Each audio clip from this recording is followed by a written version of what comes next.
Covid കഴിഞ്ഞ ശേഷം ഞാൻ വളരെ ഒരു ഡ്രാസ്റ്റിക് വ്യത്യാസം കണ്ടതെന്ന് പറഞ്ഞു കഴിഞ്ഞാൽ ആണുങ്ങളുടെ സ്പേമിലുള്ള morphology, the shape of the sperm, എനിക്ക് സ്റ്റഡീസ് പ്രൂവൺ അല്ല, പക്ഷേ സ്റ്റഡീസ് പ്രൂവൺ ആയിട്ടുണ്ട് എന്നാണ് കോവിഡ് കഴിഞ്ഞിട്ട് മെയിൽ ഫെർട്ടിലിറ്റി കുറഞ്ഞിട്ടുണ്ടെന്നുള്ളത്. സോ എൻഡോമെട്രിയോസിൻ്റെ സർജറി എന്നൊക്കെ പറഞ്ഞു കഴിഞ്ഞാൽ വളരെ റെയറാണ്. അത് വരുന്ന സമയത്ത് എല്ലാ PGസും എല്ലാം ഒരുമിച്ച് നിന്ന് കാണുന്ന ഒരു സർജറിയാണ്. ഇപ്പോഴത്തെ അവസ്ഥയിൽ ഞാൻ ആ അസുഖം ഡെയിലി ഒരു സർജറി എങ്കിലും ഉണ്ടോ ഒരവസ്ഥ, ഡെയിലി ഒരു 3-4 പേഷ്യൻ്റ് ഈ അസുഖമായിട്ട് എൻ്റെ OPയിൽ വരുന്ന ഒരു അവസ്ഥ. എനിക്ക് തോന്നുന്നു നമ്മളൊരു ക്ലാസ് റൂമിൽ ഞാൻ ഈ പഠിപ്പിക്കാൻ ചെല്ലുമ്പോഴത്തേക്ക് സ്കൂളിൽ നമ്മൾ അഡോളസെൻ്റ് ഹെൽത്തിൻ്റെ ക്ലാസ്സിന് ചെല്ലുമ്പോൾ ഒരു ക്ലാസ് റൂമിൽ എനിക്ക് തോന്നുന്നു ഒരു 20-25% നല്ലൊരു PCO പേഷ്യൻസ് 1 year ആയിട്ട് നിങ്ങൾ ഒരു പ്രൊട്ടക്ഷൻ ഉപയോഗിക്കാതെ ഇൻ്റർകോഴ്സ് നടത്തിയിട്ടും കുട്ടിയായില്ലെങ്കിൽ അവർ ഹെൽപ്പ് തേടുക എന്നുള്ളതാണ്. ഇപ്പം അത് മാറി ഒരു 6 to 7 months of unprotected intercourse ആണെങ്കിൽ നിങ്ങൾ ഹെൽപ്പ് തേടുക. ഈ റിലീജിയൻ കൊണ്ട് പ്രഗ്നൻസി ടൈമിൽ കുറേ കോംപ്ലിക്കേഷൻസ് ആവില്ലേ? ഞായറാഴ്ച രാവിലെ 4:36 കുഞ്ഞിൻ്റെ തല വരണം. ഏറ്റവും വലിയ കോമഡി എന്ന് പറഞ്ഞാൽ എഴുതി കൊടുക്കുന്നത്, എന്നിട്ട് ആ ടൈം വെച്ചിട്ടാണ് ആ കൊച്ചിൻ്റെ ഭാവി മൊത്തം ഡിസൈഡ് ചെയ്തത്. അതൊരു കുട്ടി ജനിക്കുന്നു, പഠിക്കുന്നു, എങ്ങനെയും ഒരു ജോലി മേടിക്കുന്നു, ജോലി മേടിച്ച് ആ സെക്കൻഡിനുള്ളിൽ കല്യാണം, അതായത് വിത്തിൻ ഒരു ഇയറിനുള്ളിൽ കല്യാണം കഴിക്കുന്നു, കല്യാണം കഴിച്ച് കഴിഞ്ഞ് 1 വർഷത്തിനുള്ളിൽ ഒരു കുട്ടി ആയിരിക്കണം. കാരണം നിങ്ങൾക്ക് രണ്ടുപേർക്കും വലിയ പ്രശ്നങ്ങളൊന്നുമില്ല, ഇയാളുടെ യൂട്രസ് ഓവറിയൊക്കെ നല്ലതാണ്, തൻ്റെ സെവനും വലിയ പ്രശ്നമൊന്നുമില്ല എന്ന് പറയുമ്പം തന്നെ എന്തോ ഒരു അവർക്കൊരു അഷ്വറൻസ് കിട്ടുന്നല്ലേ. ഈ അഷ്വറൻസ് കിട്ടുമ്പോഴായിരിക്കും ഒരു നല്ല സെക്ഷുവൽ കോൺടാക്റ്റൊക്കെ സത്യം പറഞ്ഞാൽ ഉണ്ടാകുന്നത്. മറ്റേന്ന് പറഞ്ഞാൽ ഒരു പേടിച്ചിട്ടായിരിക്കും. നോർമൽ സെക്ഷുവൽ കോൺടാക്റ്റ് പോലും അവിടെ ഉണ്ടാവണമെന്നില്ല. 14-15 വർഷം കുട്ടികളില്ലായിരുന്നു, ചെയ്യാത്ത ട്രീറ്റ്മെൻറ്റുകളൊന്നുമില്ല. അവരെ ഹെൽപ്പ് ചെയ്ത് അവർക്ക് ഈ ഒരു 9 മാസത്തിലൂടെയൊക്കെ നടന്നു പോകാനൊരു ഭാഗ്യം എന്നിലൂടെ പറ്റുക എന്ന് പറഞ്ഞു കഴിഞ്ഞാൽ അത് വലിയൊരു കാര്യമായിട്ട് കരുതുന്നു. ഞാൻ സാധാരണ ഡെലിവറി ചെയ്ത് എൻ്റെ കയ്യിൽ കിട്ടുമ്പോൾ ഞാൻ എടുത്ത് ആ അമ്മയുടെ വയറ്റിലോട്ട് വെക്കുകയാണ് ചെയ്യുന്നത്. ആ വയറ്റിലോട്ട് വെക്കുമ്പോൾ അമ്മയുടെ മുഖത്തുണ്ടാകുന്ന സന്തോഷം എന്ന് പറഞ്ഞു കഴിഞ്ഞാൽ നമുക്കത് കമ്പയർ ചെയ്യാൻ പറ്റത്തില്ല. ഈ ലഹരിയൊക്കെ ഉപയോഗിക്കുന്ന പോലെയാണ്. അത്രയും അഡിക്ഷനാണ്, അത്രയും സന്തോഷമാണ്. നിയമങ്ങൾ സ്ട്രിക്റ്റ് ആക്കുന്നത് മാത്രമല്ല, നമ്മുടെ ഒരു ആറ്റിറ്റ്യൂഡ് മാറണം. ഇന്ത്യയിൽ നിൽക്കുമ്പം അവരുടെ വികാരങ്ങൾ കുറച്ചും കൂടെ വളരെ പെട്ടെന്ന് എക്സ്പ്രസ് ചെയ്യും. പെട്ടെന്ന് ദേഷ്യം വന്നു കഴിഞ്ഞാൽ പെട്ടെന്ന് ദേഷ്യം കാണിക്കും. പക്ഷെ അത് അങ്ങനെയല്ലല്ലോ, അതൊരു ആനിമൽ ഇൻസ്റ്റിങ്ക്റ്റ് അല്ലേ. ഈ ഇൻഫെർട്ടിലിറ്റി നമ്പറുകൾ ഇനിയും കൂടാനായിരിക്കും സാധ്യത. ഡെഫിനറ്റ്ലി ഇതൊന്നും ആയിരിക്കത്തില്ല. ഇതൊക്കെ ഞാൻ പറയുന്നത് ഇതൊരു തുടക്കം മാത്രമായിരിക്കും.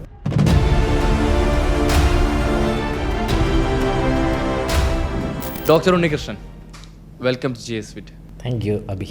എങ്ങനെയുണ്ട്, സുഖമാണോ? സുഖമായിരിക്കുന്നു. നീ എങ്ങനെയുണ്ട്? സുഖമായിരിക്കുന്നു. സുഖമായിട്ടിരിക്കുന്നു. ഇവിടെ കുറേ നാൾ എനിക്കറിയാം, നമ്മൾ കണ്ടിട്ട് പോകുന്ന 1.5 വർഷമായെന്ന് തോന്നുന്നു. 1 വർഷമായി. 1 വർഷം. അവിടെ എന്തുണ്ട് പുതിയ വിശേഷങ്ങൾ?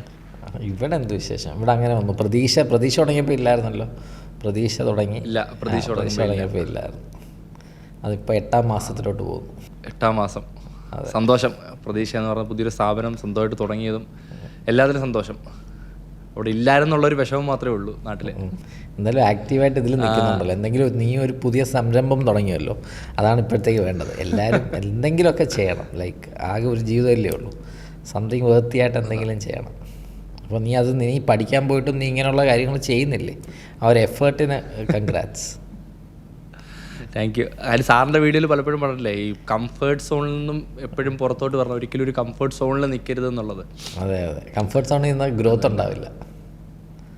അപ്പോൾ രാത്രി ഞാനിവിടെ 8 മണിക്ക് വന്ന് നിൽക്കുന്നതും നീ ഇപ്പോൾ അവിടെ ചെയ്യുന്നതും, ഇവിടെ ഇപ്പോൾ കൂടെ നിൽക്കുന്ന ക്യാമറാമാനും ഈ സമയത്ത് നിൽക്കുന്ന എല്ലാ കംഫേർട്ട് സോണിൻ്റെ പുറത്ത് പോകുന്നതല്ലേ. അപ്പോൾ അതാണ് എഫേർട്ട് എന്ന് പറയുന്നത്. എഫേർട്ട് ഇടുമ്പോഴേ അതിൻ്റെ ഒരു വ്യത്യാസം ഉണ്ടാകത്തുള്ളൂ ജീവിതത്തിൽ. നമുക്ക് ശരിക്കും 2ആയിട്ട് നമുക്ക് ഈ സെഗ്മെൻറ്റിനെ തിരിക്കാം. ഇൻഫെർട്ടിലിറ്റി എന്നൊരു സെഗ്മെൻറ്റ്, 2 സെക്ഷൽ ഡിസോർഡേഴ്സ് അല്ലെങ്കിൽ സെക്ഷൽ ഹെൽത്ത്. സോ ഇത് രണ്ടുമാണ്. അപ്പം നമുക്ക് ഫസ്റ്റ് ഇൻഫെർട്ടിലിറ്റി എന്നൊരു ടോപ്പിക്കിനെ പറ്റി ഫസ്റ്റ് തുടങ്ങാം. അപ്പം ഏതാണ്ട് 2600ഓളം ടോട്ടൽ കപ്പിൾസിനെ, അതായത് ഒരിക്കലും ഒരു കുഞ്ഞുണ്ടാവില്ല അല്ലെങ്കിൽ പ്രഗ്നൻ്റ് ആവില്ല എന്ന് പല ഹോസ്പിറ്റലിൽ നിന്നും പല ഡോക്ടർമാരും പറഞ്ഞ് മനസ്സുമടുത്ത 2600-ൽ പരം ടോട്ടൽ കപ്പിൾസിനെ പോസിറ്റീവായി. സോ എന്താണ് അപ്പോൾ ഒരു ഡോക്ടർ എന്ന രീതിയിൽ ഫീൽ ചെയ്യുന്നത്? അത് പറയണമെങ്കിൽ ആദ്യം ഫസ്റ്റ് തൊട്ട് പറയണം. ഫസ്റ്റ് എന്ന് പറഞ്ഞു കഴിഞ്ഞാൽ നമ്മൾ എന്താ ഗൈനക്കോളജി എടുത്തതെന്നുള്ളത് എനിക്ക് ഇപ്പോഴും ഓർമ്മയുണ്ട്. നമ്മുടെ MBBS കഴിഞ്ഞിട്ട് PG എൻട്രൻസ് എഴുതിയിട്ട് അതിൻ്റെ അലോക്കേഷൻ വരുന്ന ആ സമയത്ത് 2011 നമുക്ക് ഓൺ സൈറ്റ് ചെല്ലണം. ഇതേപോലെ ഇതിലല്ല, നമുക്ക് അലോട്ട് ചെയ്യുമല്ല ചെയ്യുന്നത്. നമ്മൾ ആ ഓൺ സൈറ്റ് ട്രിവാൻഡ്രം മെഡിക്കൽ കോളേജിൽ വരണമായിരുന്നു. അപ്പം ട്രിവാൻഡ്രം മെഡിക്കൽ കോളേജിൽ വരുന്നു. എൻ്റെ റാങ്കിന് അന്ന് വരുന്നത് ഓൾമോസ്റ്റ് ഒരു 3 മണിയൊക്കെ ആകുമ്പോഴാണ്, വെളുപ്പിന് 3 മണിക്ക്. അപ്പോൾ 3 മണിക്ക് വിളിച്ച് പറഞ്ഞ് ഞാൻ അമ്മയെ വിളിക്കുന്നു. 3 മണിക്ക് വിളിച്ചിട്ട് പറയും, അമ്മ ഞാൻ ഗൈനക്കോളജി എടുക്കുന്നത്. അപ്പോഴത്തെ അമ്മ പറഞ്ഞു, നിനക്ക് വേറെ പണിയൊന്നുമില്ല, ഒരൊറ്റ മനുഷ്യൻ നിന്നെ കാണാൻ വരില്ല, ഒരൊറ്റ പേഷ്യൻസ് വരത്തില്ല. ഞാൻ പറഞ്ഞില്ല അമ്മ, എനിക്കതാ ഇഷ്ടം, ഗൈനക്കോളജിയാണ് അതാ എടുക്കുന്നതെന്ന് പറഞ്ഞു. അപ്പം എന്തിന് ഗൈനക്കോളജി എടുത്തു? അപ്പം എനിക്ക് ആ ഈവൻ നമ്മൾ MBBS പഠിച്ച സമയത്താണെങ്കിൽ ഗൈനക്കോളജി എടുക്കാനുള്ള ഒരു മെയിൻ കാര്യം എന്ന് പറഞ്ഞാൽ, ഒന്ന് നമുക്ക് രോഗികളെയല്ല ചികിത്സിക്കുന്നത്, വളരെ ഹെൽത്തി ആയിട്ടുള്ള മിക്കവരും ഈ ഒരു പ്രഗ്നൻറ്റ് ലേഡീസ് ആയിരിക്കും. വളരെ ഫിസിയോളജിക്കലായിട്ടുള്ളൊരു പ്രോസസ്സിനെയാണ് നമ്മളവിടെ ചികിത്സിക്കുന്നത്. അപ്പോൾ നമ്മുടെ അടുത്ത് ഒരു കപ്പിൾ വരുന്നു, നമ്മുടെ അടുത്ത് ആ യൂറിൻ പ്രഗ്നൻസി കാർഡ് കാണിക്കുന്നു, ഡോക്ടറെ ഇത് പോസിറ്റീവ് ആണോ എന്ന് ചോദിക്കുന്നു. ആ നിമിഷം തൊട്ട് നമ്മൾ ആ കുട്ടി അല്ലെങ്കിൽ ആ കപ്പിളുമായിട്ടൊരു വലിയൊരു ബന്ധം തുടങ്ങുകയാണ്. ഒരു 3rd 4th വിസിറ്റൊക്കെ ഒരു 5 മാസമൊക്കെ ആകുമ്പോഴത്തേക്ക് നല്ല കമ്പനിയായി കഴിയും. ഒരു 8th 9th മന്തൊക്കെ ആകുമ്പോഴത്തേക്ക് ആ കുട്ടിയുടെ വീട്ടിലെ കാര്യങ്ങളൊക്കെ പറഞ്ഞ് കാണും. ഒരു വേറെ ഒരു അടുത്ത മനസ്സിനടുത്ത് നിൽക്കുന്ന ഒരാൾ ഒരു ഡെലിവറി ചെയ്യുന്ന ഒരു ഫീലിംഗ് നമുക്ക് അപ്പോഴത്തേക്ക് കിട്ടും. ഒരു 9 മന്തൊക്കെ ആകുമ്പോഴത്തേക്ക് ആ കുട്ടി പിന്നെ ആ മെയിൻ ഘട്ടം വരുന്നു. ആ കുട്ടി പെയിനായിട്ട് ലേബർ റൂമിലോട്ട് വരുമ്പോൾ ചിലപ്പോൾ നമ്മളവിടെ കാണണമെന്നില്ല. അപ്പോഴത്തേക്ക് ആ കുട്ടി ഏറ്റവും കൂടുതൽ തേടുന്ന കണ്ണുകളിൽ എപ്പോഴും നമ്മളായിരിക്കും കാണുന്നത്, നമ്മളെ ആയിരിക്കും ആ പരതുന്നത് ആ നഴ്സുമാരുടെയും ഡോക്ടേഴ്സിൻ്റെ ഇടയിൽ. അതെനിക്ക് പലപ്പോഴും ഫീൽ ചെയ്തിട്ടുണ്ട്. ചിലപ്പോൾ ആ കുഞ്ഞ് ക്രൗണിങ് ആകുമ്പോഴായിരിക്കും ഞാൻ ചിലപ്പോൾ എത്തുന്നത്, എന്തെങ്കിലും എമർജൻസിയിൽ വേണ്ട. പക്ഷെ അപ്പം നമ്മളെ കാണുമ്പോൾ ആ കുട്ടിയുടെ മുഖത്തുണ്ടാകുന്ന സന്തോഷം, കാരണം അതുവരെ ട്രസ്റ്റ് ചെയ്തതും ഈ ആ ഒരു വ്യക്തി എന്നെ ആയിരിക്കുമല്ലോ ട്രസ്റ്റ് ചെയ്യുന്നത്. അപ്പോഴത്തേക്ക് അതെല്ലാം അത്രയും ട്രസ്റ്റും ഒക്കെ പേറിയിട്ടായിരിക്കും നമ്മൾ ആ ഒരു ലേബർ റൂമിൽ അവരെ ഹെൽപ്പ് ചെയ്യുന്നത്. ഇതൊക്കെ കഴിഞ്ഞ് ആ തല ഇങ്ങനെ ക്രൗൺ ചെയ്ത് ഇങ്ങനെ വരുമ്പം അത് നമുക്ക് കാണുമ്പം, ഞാൻ സാധാരണ ഡെലിവറി ചെയ്ത് എൻ്റെ കയ്യിൽ കിട്ടുമ്പോൾ ഞാൻ എടുത്ത് ആ അമ്മയുടെ വയറ്റിലോട്ട് വെക്കുകയാണ് ചെയ്യുന്നത്. ആ വയറ്റിലോട്ട് വെക്കുമ്പോൾ അമ്മയുടെ മുഖത്തുണ്ടാകുന്ന സന്തോഷം എന്ന് പറഞ്ഞു കഴിഞ്ഞാൽ നമുക്കത് കമ്പയർ ചെയ്യാൻ പറ്റത്തില്ല. നമുക്ക് എന്താണ്, ഭയങ്കര അഡിക്ഷനാണ്. നമുക്ക് ഈ ലഹരിയൊക്കെ ഉപയോഗിക്കുന്ന പോലെയാണ്, അത്രയും അഡിക്ഷനാണ്, അത്രയും സന്തോഷമാണ്. അപ്പോൾ അത് ഒരു ഫീൽഡിലും കിട്ടില്ലെന്ന് എനിക്ക് തോന്നുന്നു. അത്രയും സന്തോഷം എല്ലാ ദിവസവും കാണാൻ പറ്റുക എന്ന് പറഞ്ഞു കഴിഞ്ഞാൽ. അപ്പോൾ അതുകൊണ്ടൊക്കെ തന്നെയാണ് ഗൈനക്കോളജി എടുത്തത്. അപ്പോഴത്തേക്ക് ഗൈനക്ക് പ്രാക്ടീസ് ചെയ്ത് തുടങ്ങിയപ്പോഴത്തേക്ക് എനിക്ക് മനസ്സിലായി, ഞാനിപ്പം കാണുന്ന ആ സന്തോഷത്തിൻ്റെ ആ ഒരു പെൺകുട്ടി ഒരു 10 12 അല്ലെങ്കിൽ 15 വർഷം കുട്ടികളില്ലായിരുന്ന ഒരു കപ്പിളാണെങ്കിലും ഒന്ന് ആലോചിച്ച് നോക്കൂ. ആ ഒരു 14 15 വർഷം കുട്ടികളില്ലായിരുന്നു, ചെയ്യാത്ത ട്രീറ്റ്മെൻറ്റുകളൊന്നുമില്ല. അവരെ ഹെൽപ്പ് ചെയ്ത് അവർക്ക് ഈ ഒരു 9 മാസത്തിലൂടെ നടന്നു പോകാനൊരു ഭാഗ്യം എന്നിലൂടെ പറ്റുക എന്ന് പറഞ്ഞു കഴിഞ്ഞാൽ അത് വലിയൊരു കാര്യമായിട്ട് കരുതുന്നു. അപ്പോൾ അങ്ങനെയാണ് ഞാൻ ഫെർട്ടിലിറ്റിയിലോട്ട് ഇറങ്ങിയത്. പക്ഷേ ഭയങ്കര സന്തോഷം. അപ്പോൾ ഇത്രയും നമ്മളിങ്ങനെ ഓരോരുത്തർ പോസിറ്റീവാന്ന് കാണുമ്പോൾ, ഓരോരുത്തരും ഇന്നും ഒരാൾ പോസിറ്റീവാന്ന് ഇങ്ങോട്ട് വരുന്നതിന് തൊട്ട് മുന്നേ നാളെയാണ് IVF ആയിരുന്നു, നാളെയാണ് നോക്കേണ്ടത്. അപ്പം പക്ഷേ നാളെയാണ് BTHC ചെയ്ത് നോക്കേണ്ടത്. പക്ഷേ അവർ ആ ഒരു ജിജ്ഞാസ കാണുമല്ലോ. അപ്പം അവർ കാർഡ് ടെസ്റ്റ് ചെയ്തിട്ട് എനിക്ക് അയച്ചു തന്നു, ഡോക്ടറെ പോസിറ്റീവായി നാളെ ബീറ്റ നോക്കണേന്ന്. അപ്പോഴത്തേക്ക് അത് ദിവസവും നമുക്ക് അനുഭവിക്കാൻ പറ്റുകയെന്ന് പറഞ്ഞാൽ ഭയങ്കര കിക്കാണ്, അപ്പം സ്വാഭാവികമായിട്ടും ഭയങ്കര സന്തോഷം ഈ ഒരു ഫീൽഡ് എടുത്തതിൽ. അതിൻ്റെ കൂടെ തന്നെ ഞാൻ പറഞ്ഞത് 2600 എന്ന് പറഞ്ഞ ചെറിയൊരു നമ്പറല്ല. ഏത് വർഷമാണ് ഇൻഫെർട്ടിലിറ്റി, അല്ലെങ്കിൽ ഈ പറയുന്ന 2600 എന്ന് പറയുന്നത് ഗൈനക്കോളജി മാത്രമാണ്, ഇൻഫെർട്ടിലിറ്റിയും കൂടി ഇൻക്ലൂഡ് ചെയ്യുന്നുണ്ടോ? ഇല്ല, ഫെർട്ടിലിറ്റി നമുക്കൊരു രജിസ്റ്റർ വെച്ചിട്ടുണ്ട്. അപ്പം 2017 തൊട്ടാണ് ഞാൻ ഫെർട്ടിലിറ്റി പ്രാക്ടീസ് തുടങ്ങുന്നത്. അപ്പം തൊട്ട് വെച്ച രജിസ്റ്ററാണ്. നമ്മൾ പ്രതീക്ഷ തുടങ്ങിയിട്ട് ഇപ്പം ആക്ച്വലി 200 ഇപ്പം 8 മാസമായെന്ന് പറഞ്ഞില്ലേ, നമ്മൾ 210 കപ്പിൾസാണ് പോസിറ്റീവ് ആയേക്കുന്നത് ഈ കഴിഞ്ഞ 8 മാസത്തിൽ. ഞാൻ പ്രാക്ടീസ് തുടങ്ങിയ 2017 തൊട്ട് ചെയ്യുന്നുണ്ട്. പക്ഷേ നമ്മുടെ ഒരു സംരംഭം തുടങ്ങിയിട്ട് ഇത്രയായി. പക്ഷെ അത് വലിയ നമ്പറൊന്നും അല്ലടേ, അത് വലിയ നമ്പറല്ല. അത് നമ്മൾ പറയുമ്പോൾ ആക്ച്വലി അതാണ് എല്ലാവരും അറിയേണ്ടത്. കാരണം ഇതിപ്പോൾ എനിക്ക് വലിയ സംഭവസിദ്ധിയൊന്നുമല്ല. ആക്ച്വലി എന്നെ നമുക്കെല്ലാം ഒരു വാട്സപ്പ് ഗ്രൂപ്പുണ്ട്, പ്രതീക്ഷ തന്നെ ഒരു വാട്സപ്പ് ഗ്രൂപ്പുണ്ട്. അറ്റ്ലീസ്റ്റ് ഒരു 4000 ഫെർട്ടിലിറ്റി കപ്പിൾസാണ്. 4 വാട്സപ്പ് ഗ്രൂപ്പ് ഫുള്ളാണ്, പ്രതീക്ഷ 1 2 3 4. അപ്പോൾ ഏകദേശം 4000 ഇൻഫെർട്ടിലിറ്റി കപ്പിൾസാണ് എന്നെ കാണിക്കുന്നത്. അപ്പോൾ 4000 ഇൻഫെർട്ടിലിറ്റി കപ്പിൾസിൽ നിന്ന് വെറും 250 വരെ പോസിറ്റീവ് ആയിട്ടുള്ളൂ. മനസ്സിലായില്ലേ? അപ്പോൾ അതൊരു വലിയ നമ്പർ അല്ല ആക്ച്വലി. അതാണ് ഈ ഫെർട്ടിലിറ്റിയിലുള്ളൊരു വിഷമം. അതാണ് ഇപ്പം ഞാൻ പറഞ്ഞില്ലേ, ഒരാൾ കാർഡ് പോസിറ്റീവ് ആയി എന്ന് പറയുമ്പം അപ്പം തന്നെ എൻ്റെ മനസ്സിലറിയാം ഒരു 10 പേരെങ്കിലും നെഗറ്റീവായി കാണുമെന്ന്. അപ്പം അപ്പം ഇത് വരുമ്പം വളരെയധികം സന്തോഷിക്കാതിരിക്കുക, നെഗറ്റീവ് വരുമ്പം വളരെയധികം ദുഃഖിക്കാതിരിക്കുക, അല്ലെങ്കിൽ എല്ലാ ദിവസവും ദുഃഖിക്കേണ്ടി വരും. നെഗറ്റീവായ ആരെങ്കിലും നമ്മൾ ദിവസവും കാണും. സത്യം പറഞ്ഞാൽ നമ്മുടെ മനസ്സ് അവരുടെ കൂടെയാണ് നിൽക്കേണ്ടത്. പോസിറ്റീവായവർ വളരെ സന്തോഷത്തിലാണ്, അവരുടെ കൂടെ അല്ല. നെഗറ്റീവായ ഒരു കപ്പിളിൻ്റെ കൂടെ തന്നെയാണ് നമ്മൾ എപ്പോഴും നിൽക്കേണ്ടത്. അതിൻ്റെ ഒരു എന്താണ് പറഞ്ഞത്, ഒരു റിയാലിറ്റിയാണ്.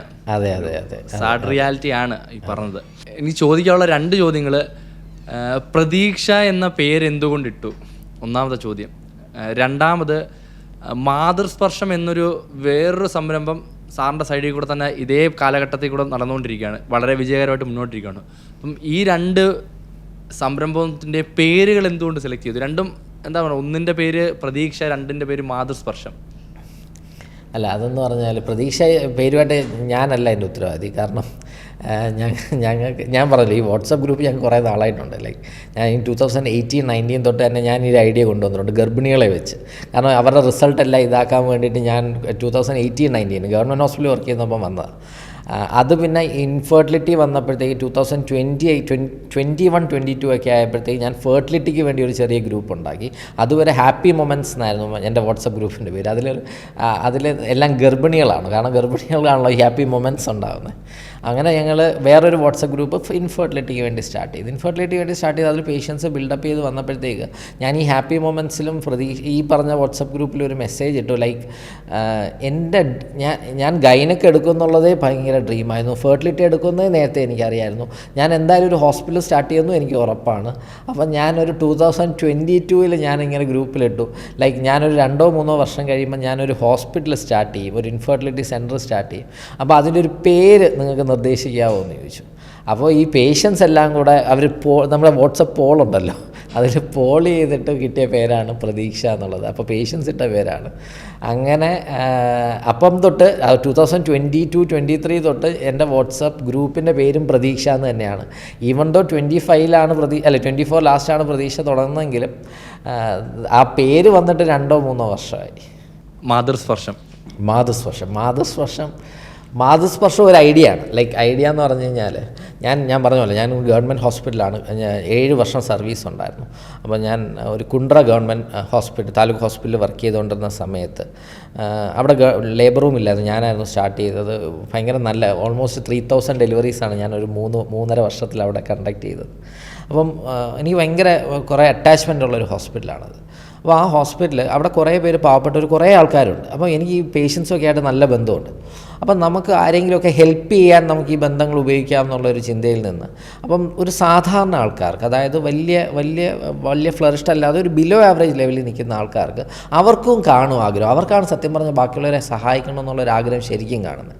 അപ്പം ഞങ്ങൾ വിചാരിച്ചു എന്തുകൊണ്ട് ഈ ആൾക്കാരെല്ലാവരും കൂടെ ഒരുമിച്ച്, അതായത് അവിടുത്തെ ഗർഭിണികളായിരുന്നു ആദ്യം.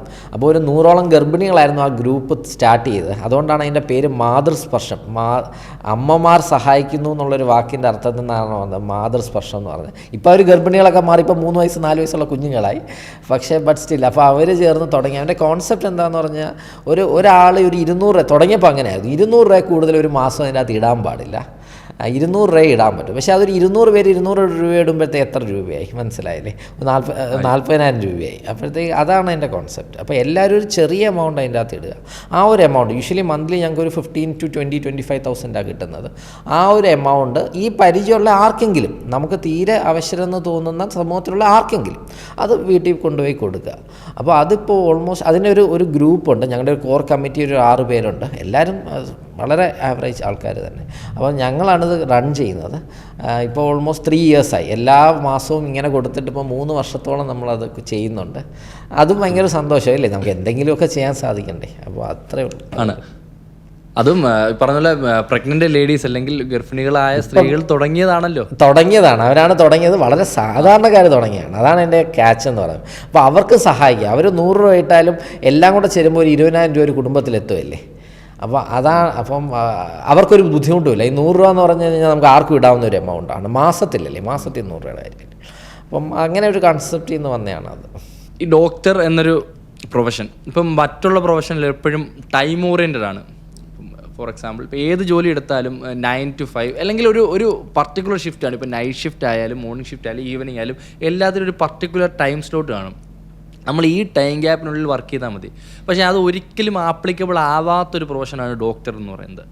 പ്രത്യേകിച്ച് ഈ പറഞ്ഞ ലേറ്റ് നൈറ്റ് കോഴ്സുകൾ എടുക്കേണ്ടി വരുന്ന, അല്ലെങ്കിൽ ഇപ്പോൾ ഗൈനക്കോളജി ഡോക്ടേഴ്സ് ആയാലും ഇൻഫെർട്ടിലിറ്റി ആയാലും അല്ലെങ്കിൽ സർജൻസ്മാരായാലും രാത്രി ലേറ്റ് നൈറ്റ് കോളുകൾ എടുക്കേണ്ടി വരും എമർജൻസി കേസുകളിൽ. അപ്പം ശരിക്കും നിങ്ങളുടെ ലൈഫ് എങ്ങനെയാണ്? ഈ സീരിയസ് നമ്മൾ അങ്ങനെ അല്ല ഞാൻ അതിനെ ചിന്തിക്കുന്നത്. ഇപ്പം ഞാൻ ഒന്നാമെന്ന് പറയുന്നത് 9 to 5 എന്ന് പറയുന്ന സംഭവം തന്നെ എനിക്കിഷ്ടമല്ല. 9 to 5 എന്ന് പറയുമ്പോൾ അതൊരു ജോലിയാണ്. എനിക്ക് ജോലി ചെയ്യാൻ ഇഷ്ടമല്ല. എന്നെ ആരും കൺട്രോൾ ചെയ്യുന്ന ഇഷ്ടമല്ല. അതുകൊണ്ടാണ് ഞാൻ ഗവൺമെൻറ് സർവീസ് കളഞ്ഞത്. എനിക്ക് എവിടെയും പോയി ജോലി ചെയ്യണ്ട. ഞാൻ ജീവിക്കുന്നത് എൻ്റെ ഇഷ്ടങ്ങൾക്ക് വേണ്ടിയാണ്. ഞാൻ എൻ്റെ ഇഷ്ടമേ ചെയ്യത്തുള്ളൂ. അതെന്താണെങ്കിലും, അതിപ്പം നീ പറഞ്ഞ ഫാമിംഗ് ആണെങ്കിലും പശു ആണെങ്കിലും പച്ചക്കറി ആണെങ്കിലും എനിക്കിഷ്ടമുള്ളത് മാത്രമേ ഞാൻ ചെയ്യത്തുള്ളൂ. എനിക്ക് ഇഷ്ടമുള്ളത് ഞാൻ എത്ര വേണമെങ്കിലും ചെയ്യും. എനിക്കൊരു 4 മണിക്കൂർ അല്ലെങ്കിൽ ഒരു 4.5 മണിക്കൂർ ഉറങ്ങാൻ കിട്ടിയാൽ മതി. ബാക്കി ഫുൾ ടൈം ഞാൻ ഇഷ്ടമുള്ളത് ചെയ്യും. അപ്പം അവിടെ ഒരു ജോലി എന്ന് പറഞ്ഞൊരു കൺസെപ്റ്റ് വരുന്നില്ല. എനിക്ക് ജോലി ഇഷ്ടമല്ല. അപ്പം എനിക്ക് ഇഷ്ടമുള്ള കാര്യമാണ് ചെയ്യുന്നത്. എനിക്ക് ഏറ്റവും ഇഷ്ടമുള്ള കാര്യമാണ് ഇൻഫെർട്ടിലിറ്റി. അപ്പം ഞാനൊരു ദിവസം ഒരു 17 മണിക്കൂർ ചെയ്യുന്നുണ്ട്. ഇപ്പോഴും ചെയ്യുന്നുണ്ട്. രാവിലെ ഒരു 8 മണി തൊട്ട് രാത്രി ഒരു 1 മണി വരെ കൺസൾട്ടിങ് ഉണ്ട്. അപ്പോൾ അതെല്ലാ ദിവസവും ചെയ്യുന്നുണ്ട്. ഒരു ദിവസം പോലും ലീവും ഇല്ല. സൺഡേയും വർക്ക് ചെയ്യുന്നുണ്ട്. അത് അപ്പോഴത്തേക്ക് വർക്കല്ല, അത് പാഷനാണ്. നമുക്ക് ഇഷ്ടമുള്ള കാര്യത്തിൽ നമ്മൾ ചേസ് ചെയ്യാണ്. അപ്പോഴത്തേക്ക് അത് ചേസ് ചെയ്യുമ്പോഴത്തേക്ക് നമുക്ക് ഈ പറഞ്ഞ ബുദ്ധിമുട്ടുകളോ നീ വിചാരിക്കുന്ന പിന്നെ ഇതിൻ്റെ ഒരു ബുദ്ധിമുട്ട് അനുഭവിക്കുന്ന ആരാണ്? നമ്മുടെ കൂടെ നിൽക്കുന്നവരായിരിക്കും. ഞാൻ എത്തുന്നത് രാത്രി 1 മണി 2 മണിയാകുമ്പം പിള്ളേർ സ്വാഭാവികമായിട്ട് ഉറങ്ങി കാണും. ഞാൻ എഴുന്നേൽക്കുമ്പോഴത്തേക്ക് അവർ സ്കൂളിൽ പോയി കാണും. അപ്പം സഫർ ചെയ്യുന്നത് കുട്ടികളും വൈഫും അമ്മയും അച്ഛനും ഒക്കെ ആയിരിക്കും. പക്ഷെ ഞാൻ ലൈഫ് ബിന്ദാസ് അടിച്ചു വിളിക്കുന്നു. പക്ഷേ അതാ സാറ് പറഞ്ഞതിൻ്റെ കൂടെ തന്നെ സാറ് പറഞ്ഞ ആ പോയിന്റ് ഞാൻ ഓർത്തിരുന്ന ചോദിക്കാൻ വേണ്ടി ഇരുന്നാണ്. എന്തായാലും സാറായിട്ട് പറഞ്ഞു, ഫാമിങ് ഇത്രയും തിരക്കുള്ള ഡോക്ടർ, അതായത് രാവിലെ തൊട്ട് രാത്രി 1 മണി വരെ 12 മണി വരെ കൺസൾട്ടേഷൻ കഴിഞ്ഞ് വീട്ടിൽ പോയി ഉറങ്ങുന്ന അതേ ഡോക്ടറിന് സ്വന്തമായ ഒരു ഫാമുണ്ട്. അവിടെ പേര് പോലും എനിക്ക് സുപരിചിതമല്ലാത്ത, ഞാൻ ഇതുവരെ കേൾക്കാത്ത ഫ്രൂട്ട്സ്, വെജിറ്റബിൾസ്, കുറേ പശുക്കൾ, അതിൻ്റെ കൂടെ കുറേ ബേഡ്സ്. അപ്പം ഇത് ഒരു ഡോക്ടർ, അതേപോലെ ഒരു ഫാർമർ, ഒരു വലിയ ഫാർമിംഗ് ഒരു സ്ഥാപനം നടത്തുന്ന ഒരാൾ, ഇത് രണ്ടും കൂടെ എങ്ങനെ മാനേജ് ചെയ്യും? ഞാൻ നേരത്തെ പറഞ്ഞത് തന്നെ, പാഷൻ, ഇഷ്ടമുള്ള കാര്യം. പശുക്കൾ എനിക്ക് പണ്ടേ ഇഷ്ടമായിരുന്നു. അപ്പോഴത്തേക്ക് ഏത് പശുക്കൾ തുടങ്ങണമെന്ന് വന്നപ്പോഴത്തേക്ക് ഞാനിങ്ങനെ കുറേ അന്വേഷിച്ചു. അപ്പോൾ എനിക്ക് കണ്ടതിൽ ഏറ്റവും ബെസ്റ്റ് ബ്രീഡായിട്ട് തോന്നിയത് ഗിർ എന്ന് പറഞ്ഞൊരു ബ്രീഡായിരുന്നു. 2015-16 അപ്പം ഗിർ ഗുജറാത്തിലൊരു ബ്രീഡാണ്. അപ്പം ഞാൻ എന്ത് ചെയ്തു, അപ്പോഴത്തേക്ക് ഞാനും മാമനും കൂടെ ഞങ്ങൾ ഗുജറാത്തിൽ പോയി ഒരു 40-45 ഫാം കണ്ടു. എന്നിട്ട് ഏറ്റവും ബെസ്റ്റ് ബ്രീഡ്സ് കിട്ടുന്ന എവിടെയാണെന്ന് നോക്കി. എന്നിട്ട് അതിനെ കൊണ്ട് ലോറിയിൽ ഞാൻ വന്നിട്ടുണ്ട്. 2.5 ദിവസം ലോറിയിൽ താമസിച്ച് ഞാൻ ലീവ് എടുത്തിട്ട്. അപ്പോൾ എന്നിട്ട് ഞങ്ങളൊരു 10-30 പശുക്കളെ കൊണ്ടുവന്നു. എന്നിട്ട് അതിൽ നിന്ന് എനിക്കൊന്ന് കേരളത്തിലെ ആദ്യത്തെ ഗിർ ഫാം എൻ്റെ ആയിരിക്കും. Exclusive Gir farm. അത് 2015 സ്റ്റാർട്ട് ചെയ്തത്. പിന്നെ അതിൽ നിന്ന് ഞാൻ ഇങ്ങനെ ഏറ്റവും ബെസ്റ്റ് ബ്രീഡ്സിനെ സെലക്ട് ചെയ്ത് നല്ലൊരു ബ്രീഡിങ് പ്രോഗ്രാമായിട്ട് റൺ ചെയ്ത് ഇപ്പം അധികം പശുക്കളൊന്നുമില്ല, ഒരു 10-12 അങ്ങനെ തന്നെ മെയിൻറ്റെയിൻ ചെയ്യുന്നത്. കാരണം എപ്പോഴും നഷ്ടമാണ് പരിപാടി. ഒരു രൂപ പോലും എനിക്ക് അതിൽ നിന്ന് ലാഭം കിട്ടിയിട്ടില്ല. എല്ലാ മാസവും എൻ്റെ കയ്യിൽ നിന്ന് ഒരു നിശ്ചിത തുക നഷ്ടം പോകും. അത് ഞാൻ പറഞ്ഞില്ലേ, അത് വട്ടാണ്. ആരാണെങ്കിലും വട്ടാന്ന് ഞാൻ പറയത്തുള്ളൂ. മാസം ഒരു 30,000 രൂപ നിൻ്റെ കയ്യിൽ നിന്ന് എല്ലാ മാസവും ഒരു ബിസിനസ്സിൽ പോവുകയാണെങ്കിൽ നീ അതിനെന്തോ പറയുന്നത് അല്ലേ? അപ്പോഴത്തേക്ക് അത് എനിക്ക് എല്ലാ മാസവും 10 വർഷമായിട്ട് പോയിക്കൊണ്ടിരിക്കുന്നു. അത് ഞാനാണ് ചെയ്യില്ല കേട്ടോ. നീയാണെങ്കിൽ ചെയ്തില്ല. നഷ്ടം വരുന്നൊരു ബിസിനസ് ആരും ചെയ്യൂലല്ലോ, ചെയ്യത്തില്ല. അപ്പോൾ അതിൽ ഞാൻ പറഞ്ഞില്ല, അത് വലിയ പാഷൻ്റെ പുറത്തുള്ള പരിപാടിയാണ്. അപ്പോൾ പിന്നെ അതിൻ്റെ ഒരു മെച്ചം ഉണ്ടായിട്ടുണ്ട്. ഞാൻ പറയാം, എൻ്റെ മെച്ചങ്ങളെ ഞാൻ പറയാം. എൻ്റെ വീട്ടിൽ അല്ലെങ്കിൽ അതുമായിട്ട് എൻ്റെ ഒരു വാട്സപ്പ് ഗ്രൂപ്പുണ്ട്. അതിനും എൻ്റെ പേര് നന്ദനം ഗിർഗോശാല എന്നാണ്. അപ്പോൾ ആ നന്ദനം ഗ്രൂപ്പിലുള്ള മിക്കവർക്കും ഒരുമാതിരിപ്പെട്ട എല്ലാ സാധനങ്ങളും അവിടെ കിട്ടും. ലൈക്ക് പച്ചക്കറികൾ, പഴവർഗ്ഗങ്ങൾ, പാല്. അപ്പോൾ എൻ്റെ കുട്ടികൾക്ക് അവർ ജനിച്ചപ്പം തൊട്ട് ഇതുവരെ അവർക്ക് പുറത്തുനിന്നൊന്നും പാലോ കാര്യങ്ങളോ ഒന്നും എടുക്കേണ്ടി വന്നിട്ടില്ല. എല്ലാം എൻ്റെ ഫാമിലുണ്ടാകുന്ന സാധനങ്ങളൊക്കെ കഴിക്കാൻ പറ്റുന്നുണ്ട്. പച്ചക്കറികൾ റൗണ്ട് ദ ക്ലോക്ക് കിട്ടുന്നുണ്ട്. അപ്പം എല്ലാം കിട്ടുന്നുണ്ട്. ഒരുമാതിരിപ്പെട്ട എല്ലാ സാധനങ്ങളും ഫാമിൽ ഉൽപ്പാദിപ്പിക്കുന്നുണ്ട്. അവരുടെ ഒരു ഭാഗ്യമല്ലേ, അവർക്കത്. അല്ല, ഞാൻ വന്നിട്ടുണ്ട് സാറിൻ്റെ ഫാമിൽ. ഞാൻ ആദ്യമായിട്ട് ഈ പറഞ്ഞ പോലെ ചൂടാക്കാതെ ഈ കറന്ന പശുവിൻ്റെ പാല് ചൂടാക്കാതെ ആ സമയത്ത് തന്നെ കുടിക്കുന്ന സാറിന്റെ ഫാമിൽ വന്നപ്പോഴാണ് എനിക്ക് സത്യം പറഞ്ഞത് ഭയങ്കര എല്ലാം കൂടി കുടിപ്പിച്ചു. അത് എനിക്ക് ഓർമ്മയുണ്ട്. ഞാൻ പറഞ്ഞു, സാറേ ഇത് എങ്ങനെ ചൂടാക്കാതെ കുടിക്കുന്ന പറഞ്ഞേ, ഇതാണ് ഏറ്റവും നല്ലതെന്ന് പറഞ്ഞാൽ എനിക്ക് ഓർമ്മയുണ്ട്. ഈ ഡോക്ടേഴ്സ് എന്ന് പറയുന്ന പ്രൊഫഷനിൽ ആളുകൾക്കുള്ളൊരു അപ്രോച്ച് ഉണ്ടല്ലോ.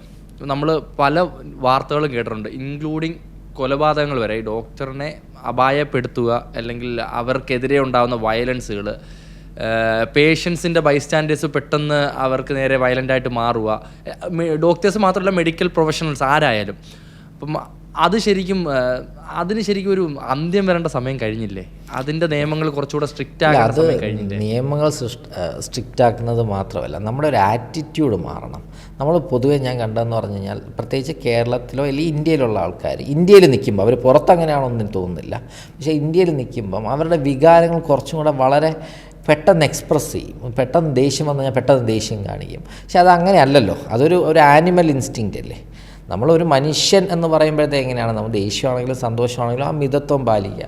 നമ്മൾ ഒരു ഹോസ്പിറ്റലിൽ ചെന്ന് കഴിഞ്ഞാൽ പെരുമാറേണ്ട രീതിയുണ്ട്. പക്ഷെ അങ്ങനെ അല്ല അവരെല്ലാവരും. അവർ ചിലപ്പം എനിക്ക് തോന്നിയിട്ടുണ്ട്, ഇല്ല ഡോക്ടറിനോട് ഞാൻ കാഷ്വാലിറ്റിയിലൊക്കെ നിന്ന സമയത്ത് തോന്നിയിട്ട് ഒരു ശത്രുവിനോട് സംസാരിക്കുന്ന പോലെ കണ്ടിട്ടുണ്ട്. ആക്ച്വലി അവരെ ഹെൽപ്പ് ചെയ്യാനാണ് ഞാൻ എന്നുള്ളത്, അല്ലെങ്കിൽ ഈവൻ എനിക്ക് പല സിറ്റുവേഷനിലും തോന്നുന്നുണ്ട് നമ്മൾ ആക്ച്വലി അവരെ ഹെൽപ്പ് ചെയ്യാനാണ്. അത് എങ്ങനെ ഹെൽപ്പ് ചെയ്യാം എന്നുള്ള രീതിയിലായിരിക്കും നമ്മൾ നിൽക്കുന്നത്. പക്ഷേ അവരുടെ ഒരു അടുത്ത ഹെൽപ്പർ എന്നുള്ളതിനെ കാട്ടി ഒരു എതിർ ടീമിൽ അംഗം എന്നുള്ള രീതിയിൽ കണ്ടിട്ടുണ്ട്. ചിലപ്പോൾ അതിൽ കുറച്ച് തെറ്റുകൾ നമ്മുടെ മെഡിക്കൽ ഫീൽഡിലുള്ള വ്യക്തികളുടെയും കാണുമായിരിക്കും. പക്ഷേ ആ മൊത്തത്തിലെ ആറ്റിറ്റ്യൂഡിൻ്റെ മാറേണ്ട സമയം എന്നേ കഴിഞ്ഞു. എനിക്കിപ്പോൾ ഈ അടുത്ത കാലത്ത് എൻ്റെ ഒരു ഫ്രണ്ട് ന്യൂസിലാൻഡിൽ അദ്ദേഹത്തിന് വൈഫിന് ലേബർ പെയിൻ സ്റ്റാർട്ട് ചെയ്ത് അവർ ഹോസ്പിറ്റലിൽ ചെന്നപ്പോഴത്തേക്ക് PV ചെയ്തപ്പോഴത്തേക്ക് ഈ ആക്റ്റീവ് ഫേസ് ഓഫ് ലേബറിലായില്ല. അതായത് നിങ്ങൾ ലേറ്റൻ ഫേസിലാണ്, മണിക്കൂറുകൾക്കുള്ളിൽ നിങ്ങൾ ആക്റ്റീവ് ഫേസിലെത്തും. അവിടെ ഒരു 5 സെൻറ്റിമീറ്റർ ഡൈലേറ്റഡ് ആയാൽ മാത്രമേ ഹോസ്പിറ്റൽ അഡ്മിഷനുള്ളൂ, അല്ലെങ്കിൽ നിങ്ങൾ തിരിച്ച് വീട്ടിൽ പോകാനാണ് പറഞ്ഞത്. അപ്പോൾ ആ പെൺകുട്ടിയെ തിരിച്ച് വീട്ടിലോട്ട് വിടുകയാണ് ചെയ്തത്. എന്നിട്ട് കുറച്ചും കൂടെ പെയിൻ കൂടിയിട്ട് വരാനാണ് പറഞ്ഞത്. അത് നമ്മുടെ നാട്ടിലായിരുന്നെങ്കിൽ ഒന്ന് ആലോചിച്ച് നോക്ക്. പ്രസവവേദനയായിട്ട് ഹോസ്പിറ്റലിൽ എത്തിയപ്പോഴത്തേക്ക് തിരിച്ച് വീട്ടിലോട്ട് വിട്ട് കുറച്ചുകൂടെ പെയിൻ കൂട്ടിയിട്ട് വരാൻ പറഞ്ഞത് നമ്മുടെ നാട്ടിൽ പറയുകയാണെങ്കിൽ എന്തായിരിക്കും സംഭവിക്കുന്നത്? ആ ഹോസ്പിറ്റലിൻ്റെ അവസ്ഥ നാട്ടിലാണെങ്കിൽ ആ ഹോസ്പിറ്റലിൽ അടിച്ചു പൊളിച്ചേനെ. അപ്പം അതാ ആറ്റിറ്റ്യൂഡിൻ്റെ പ്രശ്നമാണ്. അവർക്ക് ധൈര്യമായിട്ട് ഗൈഡ് ലൈൻസ് ഫോളോ ചെയ്യാം. അവർക്ക് 40 ആഴ്ച ഇപ്പം 40 വീക്സാണ് ടേം എന്ന് പറയുന്നത്. 40 ആഴ്ച വരെ അവർക്ക് കാത്തിരിക്കാം, 40 ആഴ്ച അല്ലെങ്കിൽ 41 ആഴ്ച കാത്തിരിക്കാം. കാരണം അതിൽ ഗൈഡ് ലൈൻ ഉണ്ട്, 41 ആഴ്ച വരെ എവിടെയൊക്കെ കാത്തിരിക്കാം. നമ്മുടെ നാട്ടിലൊന്ന് ആലോചിച്ചു, 40 ആഴ്ച കഴിഞ്ഞ്, അതായത് മാസം ഫുൾ തികഞ്ഞിട്ട് 41 ആഴ്ചയിലോട്ട് കാത്തിരിക്കുമ്പോൾ എന്തെങ്കിലും ഒന്ന് പറ്റിപ്പോയി കഴിഞ്ഞ് കഴിഞ്ഞാൽ മീൻസ് എല്ലാ രീതിയിലും ഈവൻ പൊളിറ്റിക്കൽ സിസ്റ്റവും നമ്മുടെ ചിലപ്പോൾ നിയമവും വരെ ആ ഡോക്ടറിനെതിരെ നിൽക്കേണ്ട അവസ്ഥ വരും. അതുകൊണ്ട് തന്നെയാണ് കുറച്ചും കൂടെ റിസ്ക് എടുക്കാൻ ഡോക്ടേഴ്സ് തയ്യാറാവാത്തത് നമ്മുടെ നാട്ടിൽ. ഒരിക്കലും ഗൈഡ് ലൈൻസിനെതിരെ പ്രാക്ടീസ് ചെയ്യാൻ പറ്റത്തില്ല ഡോക്ടേഴ്സിന്. കുറേയും കൂടെ ഒരു ഇമോഷണൽ സൈഡും കൂടെ നോക്കിയേ അവർക്ക് എപ്പോഴും പ്രാക്ടീസ്. ഞാൻ അങ്ങനെയാണ് പ്രാക്ടീസ് ചെയ്യുന്നത്. ഞാൻ 40 പോയിട്ട് 38 ആഴ്ച കഴിയുമ്പോഴേ എങ്ങനെയെങ്കിലും കുഞ്ഞിനെ എടുത്ത് കൊടുക്കാൻ നോക്കും. കാരണം എന്തെങ്കിലും ഒന്ന് പറ്റിക്കഴിഞ്ഞാലോ എന്നുള്ളൊരു ചിന്ത. ആക്ച്വലി ഗൈഡ് ലൈൻ പ്രകാരം അങ്ങനെ ചെയ്തുകൂടാ, പക്ഷേ ഞാൻ പ്രാക്ടീസ് ചെയ്യുന്നത് ഇന്ത്യയിലെ കേരളത്തിലായതുകൊണ്ട് ഞാൻ അങ്ങനെ ചെയ്യും. ഈ പറഞ്ഞ പോലെ അവസാനമായിട്ട് പല ഡോക്ടേഴ്സിനെതിരെ ആക്രമണങ്ങൾ ഉണ്ടായ കേസിൽ ഒരു ഡോക്ടർ ഒരു വാർത്തയിൽ കൊടുത്ത ഒരു സ്റ്റേറ്റ്മെൻറ്റാണ്. ശരിക്കും ഞാൻ സ്കാൻ ചെയ്യേണ്ട ആവശ്യമില്ല, എനിക്ക് സ്കാൻ ചെയ്യാതെ തന്നെ എനിക്ക് ഈ കുട്ടിയുടെ പൊസിഷൻസ്, എനിക്ക് ആ കുട്ടിയെ അറിയേണ്ട, പ്രഗ്നൻറ്റ് ടൈമിൽ അറിയേണ്ട കാര്യങ്ങളെല്ലാം എനിക്കറിയണം. പക്ഷെ ഞാൻ സ്കാൻ ചെയ്യും. എന്തിനാ പൈസ പോലും ഞാൻ ചെയ്യുന്നത്? ഞാൻ സേഫ് ആവാൻ വേണ്ടിയിട്ട്. അതെ അത് ശരിക്കും ഇന്ത്യയിലായോണ്ടാണല്ലേ അങ്ങനൊരു നമ്മൾ പലപ്പോഴും. പുറത്ത് പറ്റില്ല. പുറത്ത് ഇന്ന് എന്നെ 2 മണിക്ക് ഓൺലൈൻ കൺസൾട്ട് ചെയ്തൊരു കുട്ടി, ആ കുട്ടിക്ക് സിവിയർ എൻഡോമെട്രിയോസിസ് ആണ്, 2 ട്യൂബിലും വെള്ളക്കെട്ടുണ്ട്, എല്ലാം ഉണ്ട്. UK ആ കുട്ടി ഇവിടെ വന്ന് എൻ്റെ അടുത്ത് സ്കാൻ ചെയ്ത് ഞാൻ കുറച്ച് മെഡിസിനൊക്കെ ആയിട്ട് പോയി. പക്ഷേ ലാസ്റ്റ് 1 മന്തായിട്ട് ആ പെയിൻ ശരിക്കും കൂടി. അപ്പോൾ ഞാൻ പറഞ്ഞ ഹോസ്പിറ്റലിൽ അവർ GP കാണിച്ചു. GP 2 തവണ GP പോയിട്ടും അവർക്ക് സ്കാനിങ്ങിന് ഡേറ്റ് കിട്ടിയത് ഡിസംബറിലാണ്. ഓക്കെ, മനസ്സിലായി. അപ്പം ഞാൻ പറഞ്ഞു, കുറച്ചും കൂടെ പെയിനായിട്ട് എമർജൻസിയിൽ വല്ലതും ചെന്ന് നോക്കാൻ ഞാൻ പറഞ്ഞു. അല്ലാതെ അവർക്ക് സ്കാനിങ് ചെയ്യാൻ പറ്റത്തില്ല. ഇതൊന്നും ഒരിക്കലും നമ്മുടെ നാട്ടിൽ ഡൈജസ്റ്റ് ചെയ്യാൻ പോലും പറ്റാത്ത കോൺസെപ്റ്റുകളാണ്. അപ്പോൾ അങ്ങനെ നോക്കുകയാണെങ്കിൽ നമ്മുടെ രാജ്യത്തിലെ മെഡിക്കൽ സിസ്റ്റം എത്രയോ നല്ലതാണ്. ഒരാൾ പെയിനായിട്ട് വരുമ്പോൾ സ്കാൻ അപ്പം തന്നെ ചെയ്തുകൂടെ? അപ്പോൾ സ്കാനിങ്ങിന്റെ കാര്യം വിട്ടേക്ക്, പ്രഗ്നൻസി കാര്യം. ഇപ്പം ഇവിടെ ആയാലും ഒരു ഗൈനക്കോളജി ഡോക്ടറിനെ അല്ല ആദ്യം നമ്മൾ കാണുന്നത്, ജനറിക് ഡോക്ടറിനെ കണ്ട് നമ്മൾ കാലങ്ങളോളം വെയിറ്റ് ചെയ്ത് സ്കാനിങ് ശരിക്കും കൺസൾട്ടേഷന് വേണ്ടി ഒരു ഗൈനക്കോളജി ഡോക്ടർ കാനഡയിൽ ഒരു പേഷ്യന്റ് ഫേസ് ടു ഫേസ് വരുന്ന എനിക്കൊന്ന് ലാസ്റ്റ് സ്റ്റേജിൽ എന്തോ ആണ്. അതുവരെ ഫുള്ള് റിപ്പോർട്ട്സ് അയച്ചു കൊടുത്ത് റിപ്പോർട്ടുകൾ സെൻഡ് ചെയ്യുന്ന മാത്രമേ ഉള്ളൂ. അപ്പം ഗൈനക്കോളജിന്ന് മാത്രമല്ല, ഇപ്പം നമ്മൾ കൈയൊടിഞ്ഞ് ചെന്നാൽ പോലും കൈയൊടിഞ്ഞൊരു വ്യക്തി വൈകിട്ട് വരെ ഇരിക്കണം. അപ്പം അത്രത്തോളം ഇവിടെ നടക്കുവാണെങ്കിൽ ഒന്ന് ആലോചിച്ച് നടക്കുവാണെങ്കിൽ ഒരു കൈ ഒടിഞ്ഞ ഒരു വ്യക്തി അടുത്ത ദിവസം മനോരമയിൽ ഫ്രണ്ട് ലൈൻ അതായിരിക്കത്തില്ലേ? ഒരു കൈ ഒടിഞ്ഞ ഒരു വ്യക്തിയെ രാവിലെ തൊട്ട് വൈകുന്നേരം വരെ ചെയറിലിരുത്തി. പിന്നെ ഒരു അടുത്ത 3 ദിവസത്തേക്കുള്ള ചാനൽ ചർച്ചകളും യൂട്യൂബ് ചാനലുകൾ മൊത്തം ഇതായിരിക്കും. പിന്നെ ആ ഡോക്ടറിനെ, പിന്നെ ആ ആത്മഹത്യയിലേക്ക് വരെ ശരിക്കും കൊല്ലത്തൊരു ഡോക്ടർ ആത്മഹത്യ ചെയ്തിട്ടുണ്ട്. എനിക്ക് ഓർമ്മയുണ്ട്, നമ്മുടെ ഓർത്തോപീഡീഷ്യൻ അനൂപ് എന്ന് പറഞ്ഞ ഡോക്ടർ. നല്ലൊരു ഡോക്ടറായിരുന്നു, വളരെ ടാലന്റഡ് ആയിട്ട്. ആ ഡോക്ടർ സ്വന്തം ക്ലിനിക്ക് ഉണ്ടായി. ശരിക്കും പറഞ്ഞാൽ എനിക്ക് പറഞ്ഞു കഴിഞ്ഞാൽ എത്രത്തോളം ഇതിന്റെ ഭവിഷ്യത്ത് എന്താണെന്ന് അറിയത്തില്ല. ശരിക്കും ആ ഡോക്ടറിനെ നമ്മുടെ സമൂഹം കൊന്നു കളഞ്ഞതാണ്. അതെ അതെ അതെ അതെ.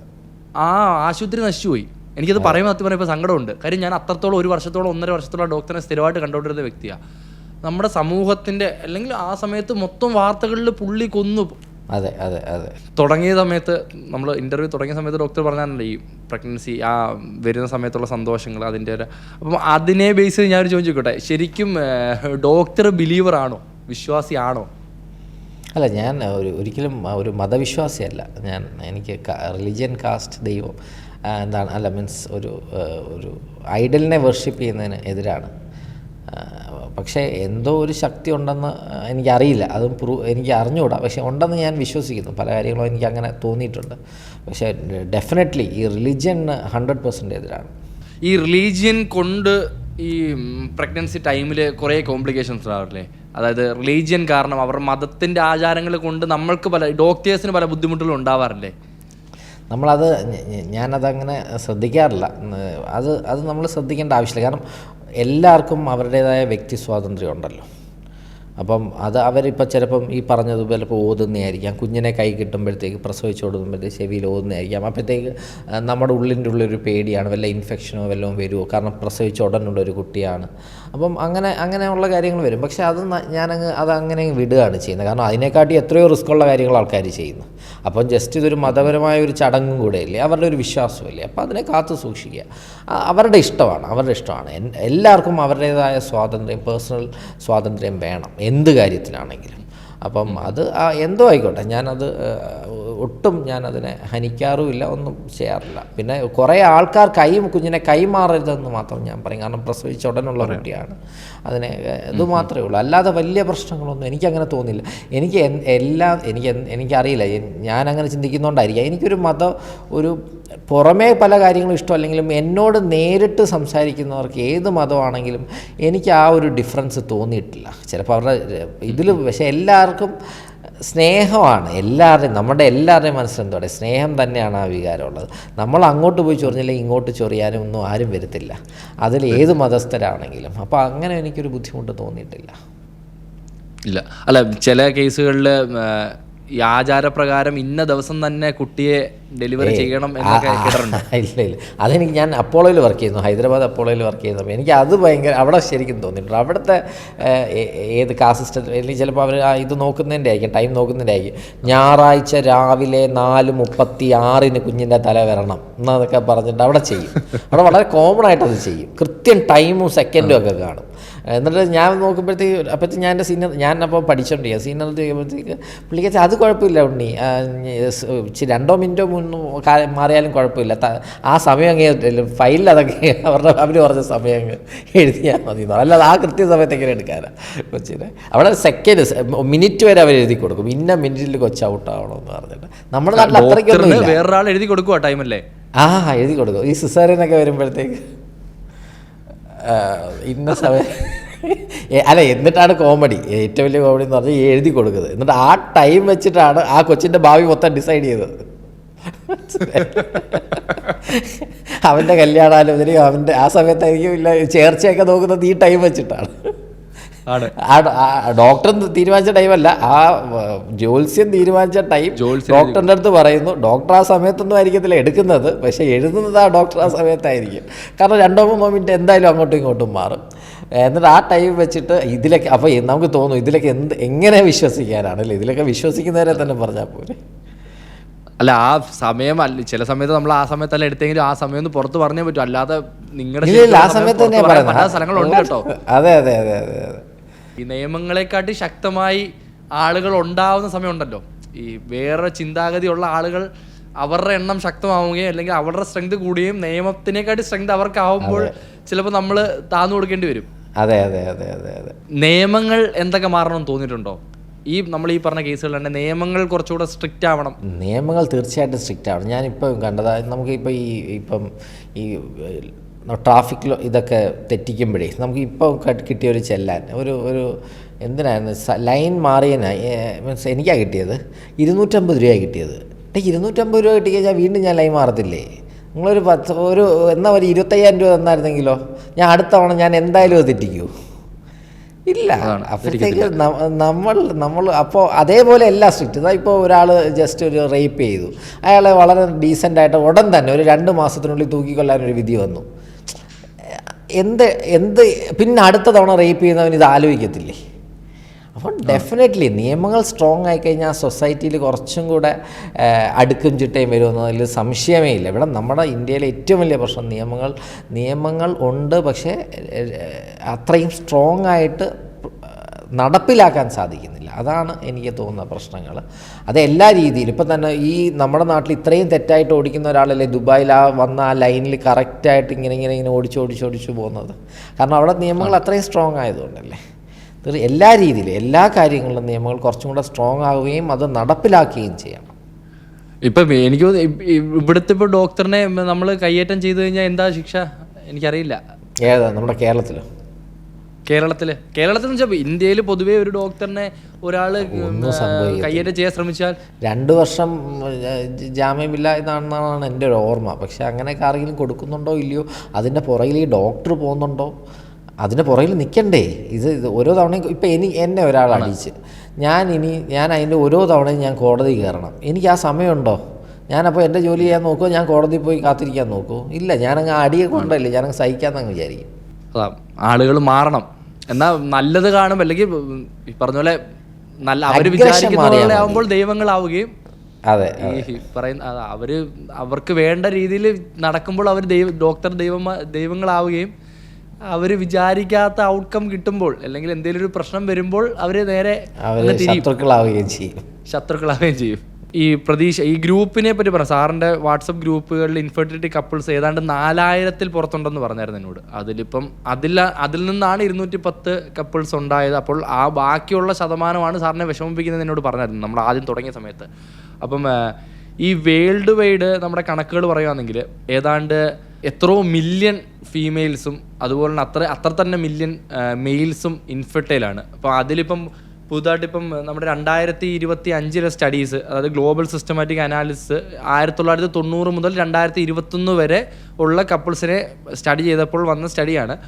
അത് ഇന്ത്യയിലാണ്, ഈ വേൾഡ് വൈഡ് ആയിട്ടുള്ള ഇതിനകത്ത് ഇന്ത്യയിലാണ് ഏറ്റവും കൂടുതൽ ഇൻഫെർട്ടൈൽ കപ്പിൾസ് ഉള്ളത്.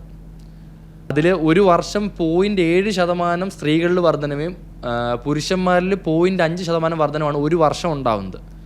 ഇത് 2025 സ്റ്റഡിയാണ് പറയുന്നത്. അത് 1990 മുതൽ 2021 വരെയുള്ള കപ്പിൾസിനെ റാൻഡമൈസ്ഡ് കൺട്രോൾ ട്രയലിൽ നിന്ന് എടുത്തത്. അതേ സ്റ്റഡിയിൽ പറയുന്നുണ്ട് ഇന്ത്യയിൽ തന്നെ ഏറ്റവും കൂടുതൽ സതേൺ സ്റ്റേറ്റുകളിൽ, അതായത് കേരള, തമിഴ്നാട്, കർണാടക, ആന്ധ്ര, സതേൺ സ്റ്റേറ്റുകളിലും അതേപോലെ തന്നെ ഈസ്റ്റേൺ സ്റ്റേറ്റുകളിലുമാണെന്നാണ് പറയുന്നത്. എന്തുകൊണ്ടായിരിക്കാം? അല്ല, വന്ധ്യത എന്തായാലും ഓൺ ദ റൈസ് തന്നെയല്ലേ, അത് സംശയമില്ലാത്ത കാര്യമാണ്. വന്ധ്യത ഓൺ ദ റൈസ് ആവുന്നതിന് പല കാരണങ്ങളുണ്ട്. ഒന്ന്, ഇപ്പോൾ ഒരു സ്ത്രീ ഒരു കുട്ടിയുടെ നമ്മളെടുക്കുകയാണ്, ഒരു പെൺകുട്ടിയുടെ ആണെങ്കിൽ പെൺകുട്ടി ജനിച്ചപ്പം തൊട്ട് നമ്മൾ പറയുകയാണെങ്കിൽ ആ പെൺകുട്ടി ജനിച്ച ഉടൻ തന്നെ ഉള്ള, അല്ലെങ്കിൽ ഒരു 3 വയസ്സ് 4 വയസ്സ് തൊട്ട് അവൾ കഴിക്കുന്ന ഭക്ഷണങ്ങളാവാം, അല്ലെങ്കിൽ ഈ 3 വയസ്സ് തൊട്ട് കാണുന്ന ടാബ്ലറ്റോ അല്ലെങ്കിൽ അതിലുള്ള ഫോണിൻ്റെ ഇതിൻ്റെ അഡിക്ഷൻ ആവാം. കുറച്ചും കൂടെ വളരുമ്പോൾ ഈ ഒരു 8, 10, 9, 10 വയസ്സിലൊക്കെ നല്ലപോലെ കളിക്കേണ്ട ഒരു പ്രായത്തിൽ ഇപ്പം കിട്ടുന്ന എക്സസൈസ് കിട്ടാത്തതാവാൻ കാരണം. ഇനി അങ്ങോട്ട് പോകുമ്പോൾ കുറച്ചും കൂടെ അഡോളസൻ്റ് ഏജ് ആകുമ്പോഴത്തേക്ക് ഇപ്പോൾ ശരിക്കും പെൺകുട്ടികളുടെ ഇടയിൽ സ്മോക്കിംഗ് നല്ലപോലെ ഉണ്ട്, ആൽക്കഹോൾ കൺസപ്ഷൻ നല്ലപോലെ ഉണ്ട്. അപ്പം അതാകാൻ കാരണം ഇതെല്ലാം കൂടെ ചേർന്നിട്ടാണല്ലോ നമുക്കൊരു ഒരു പെൺകുട്ടി ഇൻഫെർട്ടൈൽ എന്ന് പറഞ്ഞാൽ ഇൻഫെർട്ടൈൽ ഒരു നെഗറ്റീവ് വാക്കാണല്ലോ. ഒരു ഫെർട്ടിലിറ്റി ഇഷ്യൂ അവിടെ ഉണ്ടാകുന്ന ഇതെല്ലാം കൂടെ ചേർന്നിട്ടായിരിക്കും. അപ്പോൾ ഇതിൽ എന്താണ് റീസൺ എന്ന് പിൻ പോയിൻ്റ് ചെയ്യാൻ നമുക്ക് പാടാണ്. പക്ഷേ ഡെഫിനറ്റ്ലി പെൺകുട്ടികളുടെ കാര്യത്തിൽ അവരുടെ ലൈഫ് സ്റ്റൈൽ വലിയൊരു റോള് വഹിക്കുന്നുണ്ട്. ഇപ്പോൾ ഞാൻ ഉദാഹരണം പറയുകയാണെങ്കിൽ ഇപ്പോൾ എൻഡോമെട്രിയോസിസ് എന്ന് പറഞ്ഞൊരു അസുഖമൊക്കെ ഞാൻ 2015-16 ഞാൻ പഠിച്ചിറങ്ങിയ സമയത്ത് വളരെ റെയറായിട്ട് മാത്രം കാണുന്നൊരു അസുഖം. എൻഡോമെട്രിയോസിൻ്റെ സർജറി എന്നൊക്കെ പറഞ്ഞു കഴിഞ്ഞാൽ, എൻഡോമെട്രിയോസ് എന്ന് പറഞ്ഞു കഴിഞ്ഞാൽ യൂട്രസിൻ്റെ അകത്തുള്ളൊരു ലെയറുണ്ട്, ആ ലെയറിനെയാണ് എൻഡോമെട്രിയം എന്ന് പറയുന്നത്. ഈ എൻഡോമെട്രിയമാണ് എല്ലാ മാസവും ബ്ലീഡിംഗ് ആയിട്ട് പെൺകുട്ടികൾക്ക് പുറത്തോട്ട് വരുന്നത്. ഈ എൻഡോമെട്രിയം യൂട്രസിൻ്റെ പുറത്ത് പോയി നിൽക്കുക. അത് ചിലപ്പം ട്യൂബിലാവാം, ഓവറിയിലാവാം, കുടലിലാവാം, മൂത്രസഞ്ചിയിലാവാം, മറ്റെവിടെയെങ്കിലും പോയി നിൽക്കുക. അവിടെ ഒരു ഇൻഫ്ലമേഷനും മുഴ പോലെയൊക്കെ ഉണ്ടാവുക, വയറ് നിറച്ച് ഒട്ടലുകൾ ഉണ്ടാവുക. വളരെ വളരെ ബുദ്ധിമുട്ടുള്ളൊരു അസുഖമാണ്. ഭയങ്കര പെയിനൊക്കെയാണ് പീരീഡ്സിൻ്റെ സമയത്തും അല്ലാത്തപ്പോഴും എല്ലാം ഭയങ്കര പെയിനൊക്കെയാണുള്ളൊരു അസുഖം. അപ്പോൾ ഈ എൻഡോമെട്രിയോസിൻ്റെ സർജറി ഞാനീ പറഞ്ഞ പോലെ 2015 വളരെ റെയറാണ്. അത് വരുന്ന സമയത്ത് എല്ലാ PGസും എല്ലാം ഒരുമിച്ച് നിന്ന് കാണുന്ന ഒരു സർജറിയാണ്. ഇപ്പോഴത്തെ അവസ്ഥയിൽ ഞാൻ ആ അസുഖം ഡെയിലി ഒരു സർജറി എങ്കിലും ഉണ്ടോ ഒരവസ്ഥ. ഡെയിലി ഒരു 3-4 പേഷ്യൻ്റ് ഈ അസുഖമായിട്ട് എൻ്റെ OPയിൽ വരുന്ന ഒരവസ്ഥ വളരെ കോമൺ ആവുന്നു. അപ്പം എന്താണ് റീസൺ എന്നറിയില്ല. ഞാൻ ഈ പറഞ്ഞ കാര്യങ്ങളിൽ എന്തും ആവാം. ചിലപ്പം ലൈഫ് സ്റ്റൈലാവാം, ചിലപ്പം എൻവയോൺമെൻ്റ് ആവാം, നമ്മൾ ശ്വസിക്കുന്ന വായുവിലുള്ള പ്രശ്നങ്ങളാവാം. എന്താണെങ്കിലും അതിനൊരു റീസൺ കണ്ടുപിടിച്ചിട്ടില്ല. ഇങ്ങനെയുള്ള അസുഖങ്ങളെല്ലാം വളരെ കൂടുന്നു. PCOD എന്ന് പറഞ്ഞൊരു അസുഖം. PCOD എന്ന് പറഞ്ഞു കഴിഞ്ഞാൽ എനിക്ക് തോന്നുന്നു നമ്മളൊരു ക്ലാസ് റൂമിൽ ഞാൻ ഈ പഠിപ്പിക്കാൻ ചെല്ലുമ്പോഴത്തേക്ക് സ്കൂളിൽ നമ്മൾ അഡോളസൻ്റ് ഹെൽത്തിൻ്റെ ക്ലാസ്സിന് ചെല്ലുമ്പോൾ ഒരു ക്ലാസ് റൂമിൽ എനിക്ക് തോന്നുന്നു ഒരു 20-25% എങ്കിലും നല്ലൊരു PCO പേഷ്യൻസ് ഉണ്ട്. അതെന്ത് വലിയ നമ്പറാണ്. അപ്പോൾ ഇങ്ങനെയുള്ളൊരു അസുഖങ്ങളെല്ലാം ഈ പറഞ്ഞ ലൈഫ് സ്റ്റൈലാവാം, മറ്റ് പല കാരണങ്ങളാവാം, നമുക്ക് അറിഞ്ഞുകൂടാത്ത പല പല കാരണങ്ങളാവാം. എന്തായാലും പെൺകുട്ടികൾക്ക് കൂടുന്നുണ്ട്. അതേപോലെ തന്നെയാണ് പുരുഷന്മാരുടെ കാര്യവും. ആ പയ്യൻ ചിലപ്പം അവൻ ബാക്കിയുള്ള അഡിക്ഷൻസും മറ്റേ കാര്യങ്ങളൊക്കെ ആവാം. എന്താണ് നമ്മുടെ ലഹരി പദാർത്ഥങ്ങളുടെ യൂസ് ആവാം, ചിലപ്പം ഇൻഫെക്ഷൻസ്, ചില വൈറൽ ഇൻഫെക്ഷൻസൊക്കെ ശരിക്കും ഈ പറഞ്ഞ പോലെ ഫെർട്ടിലിറ്റി ഇഷ്യൂസ് മെയിലുണ്ടാക്കാറുണ്ട്. കോവിഡ് കഴിഞ്ഞ ശേഷം ഞാൻ വളരെ ഒരു ഡ്രാസ്റ്റിക് വ്യത്യാസം കണ്ടതെന്ന് പറഞ്ഞു കഴിഞ്ഞാൽ ആണുങ്ങളുടെ സ്പേമിലുള്ള morphology, the shape of the sperm, എനിക്ക് സ്റ്റഡീസ് പ്രൂവൺ അല്ല, പക്ഷേ സ്റ്റഡീസ് പ്രൂവൺ ആയിട്ടുണ്ട്. എന്താണ് കോവിഡ് കഴിഞ്ഞിട്ട് മെയിൽ ഫെർട്ടിലിറ്റി കുറഞ്ഞിട്ടുണ്ടെന്നുള്ളത്, മെയിൽ ഫെർട്ടിലിറ്റി ഇഷ്യൂസ് കൂടിയിട്ടുണ്ടെന്നുള്ളത്. അപ്പം അതും ആ ഒരു ഇൻഫെക്ഷൻ ഒരു കാരണമാകാം. എന്തായാലും ഈ ഒരു കഴിഞ്ഞ 3-4 വർഷത്തിൽ ആണുങ്ങളുടെ ഇടയിലുള്ള ഫെർട്ടിലിറ്റി ഇഷ്യൂസാണ് എനിക്ക് പെൺകുട്ടികളുടെ ഇടയിൽ അതിനെക്കാട്ടി കൂടുതലായിട്ട് വരുന്നത്. ചില കേസൊക്കെ നമുക്ക് ഒരിക്കലും ഇന്നലെയോ ഞാൻ വന്നൊരു കുട്ടിയാണ് 24 ഇയേഴ്സ്. പക്ഷെ അതും നമുക്കൊരു എൻവയോൺമെൻറ്റുമായിട്ട് പറയാൻ പറ്റില്ല. പക്ഷെ ഒരു ദുഃഖം, 24 ഇയേഴ്സ് കല്യാണം കഴിഞ്ഞിട്ടില്ല. ഡോക്ടറെ ഇവർക്ക് 10ാം ക്ലാസ് കഴിഞ്ഞിട്ട് പിന്നെ മരുന്ന് കഴിച്ചാലേ പീരീഡ് ആവത്തുള്ളൂ. അപ്പോൾ എല്ലായിടത്തും PCOD എന്ന് പറഞ്ഞിട്ടായിരുന്നു ട്രീറ്റ്മെൻറ്റ് എടുത്തുകൊണ്ടിരുന്നത്. ഒരു അമ്മയും മകളും കൂടെയാണ് വരുന്നത് എൻ്റെ അടുത്ത്. വന്നിട്ട് ഞാനിങ്ങനെ നോക്കി, നമുക്കൊരു കാര്യം ചെയ്യാം, സ്കാൻ ചെയ്യാമെന്ന് പറഞ്ഞു. സ്കാൻ ചെയ്തപ്പോൾ എനിക്ക് ഓവറി ഭയങ്കര ചെറുതായിട്ട് തോന്നി. ആക്ച്വലി PCOD എന്ന് പറഞ്ഞാൽ ഓവറി ഭയങ്കര ബൾക്കി ആയിരിക്കും, ഭയങ്കര വലുതായിരിക്കും. ഇത് ഭയങ്കര ചെറുതായിട്ട് തോന്നി, തീരെ ചെറുത് ആയിട്ട് തോന്നി. അങ്ങനെ ഞാൻ കുറച്ച് ബ്ലഡ് ടെസ്റ്റും കൂടെ വന്നപ്പോഴാണ് അറിയാൻ കഴിഞ്ഞത് പുള്ളിക്കകത്ത് പുള്ളിക്കാരത്തി പീരീഡ് നിന്നു. ആ കുട്ടികളെ അറ്റ് ദ ഏജ് ഓഫ് 24-25 കല്യാണം പോലും കഴിച്ചിട്ടില്ല. അപ്പം പക്ഷേ അത് ഞാൻ ഈ പറഞ്ഞു അതൊരു അസുഖമായിരിക്കും. ഞാൻ അതിൻ്റെ കാരിയോടൈപ്പിങ്ങും അതിൻ്റെ ജനറ്റിക് ടെസ്റ്റും ഒക്കെ അതൊരു എൻവയോൺമെൻറ്റുമായിട്ട് അതിനെ ഇതാക്കാൻ പറ്റത്തില്ല. പക്ഷേ എൻവയോൺമെൻറ്റ് കാരണം ഉണ്ടാകുന്ന അസുഖങ്ങൾ വളരെയധികം കൂടുന്നുണ്ട്.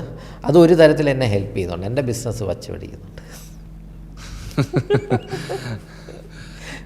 അല്ല, ഭയങ്കര വിഷമത്തോടെ ആണെങ്കിലും ഞാൻ പറഞ്ഞതാണ്, അത് ശരിയല്ല. ബട്ട് സ്റ്റിൽ അത് എനിക്കായിരിക്കും ഏറ്റവും കൂടുതൽ റിഫ്ലക്റ്റ് ചെയ്യാൻ പറ്റുന്നത്. കാരണം എൻ്റെ പേഷ്യൻസ് ആ അഫക്റ്റഡ് ഇതിലുള്ള പേഷ്യൻസ് ആണല്ലോ. അപ്പോൾ എനിക്ക് ആ റൈസ് നല്ലപോലെ അറിയാൻ പറ്റുന്നുണ്ട്. എത്രയോ കപ്പിൾസ് ഒരു കൊല്ലം ജില്ലയിൽ തന്നെ എല്ലാ ദിവസവും ഞാൻ രാത്രി 1 മണി വരെ പ്രാക്ടീസ് ചെയ്യണമെന്ന് പറഞ്ഞു കഴിഞ്ഞാൽ ഒരു നീ ഒന്ന് ആലോചിച്ച് നോക്കുക. അപ്പോൾ ആ ജില്ലയിൽ എത്രമാത്രം ഫെർട്ടിലിറ്റി, ഒരു 4000 പേഷ്യൻസ് ഉള്ളൊരു വാട്സപ്പ് ഗ്രൂപ്പ്, എനിക്ക് 4 ഗ്രൂപ്പ് ഉണ്ടാക്കണമെന്ന് പറഞ്ഞാൽ ഒന്ന് ആലോചിച്ച് നോക്കുക. ഇറ്റ്സ് നോട്ട് ഗുഡ് അല്ലേ? ഒരു സൊസൈറ്റി എന്ന് പറഞ്ഞ് ഒന്ന് ചിന്തിക്കുമ്പോൾ it's not good for the society. ഈ ഇൻഫെർട്ടിലിറ്റി നമ്പറുകൾ ഇനിയും കൂടാനായിരിക്കും സാധ്യത? ഡെഫിനറ്റ്ലി ഇതൊന്നും ആയിരിക്കത്തില്ല. ഇതൊക്കെ ഞാൻ പറയുന്നത് ഇതൊരു തുടക്കം മാത്രമായിരിക്കും. കുറച്ചും കൂടെ ഒരു 5 കൊല്ലം കൂടെ കഴിയട്ടെ. 5 കൊല്ലം കൂടെ കഴിയുമെന്ന് പറഞ്ഞു കഴിഞ്ഞാൽ ഇപ്പം വരാൻ പോകുന്ന കപ്പിൾസ് ഈ 5 കൊല്ലം എന്ന് പറഞ്ഞാൽ ഇപ്പം 10ാം ക്ലാസ് 8ാം ക്ലാസ് 9ാം ക്ലാസ് കുട്ടികൾ ആ ഒരു ഏജ് എത്തുമ്പം ഇവർ കുറച്ചും കൂടെ സോഷ്യൽ മീഡിയയിൽ ഡിപ്പെൻഡൻ്റ് ആണ്. ഇവർക്കുള്ള പ്രശ്നം എന്ന് പറഞ്ഞാൽ ഇവർക്ക് തമ്മിൽ സംസാരിക്കാനും ബന്ധങ്ങൾ കൊണ്ടുപോകാനുമുള്ള കഴിവ് വളരെയധികം കുറഞ്ഞ ഒരു തലമുറയാണ്.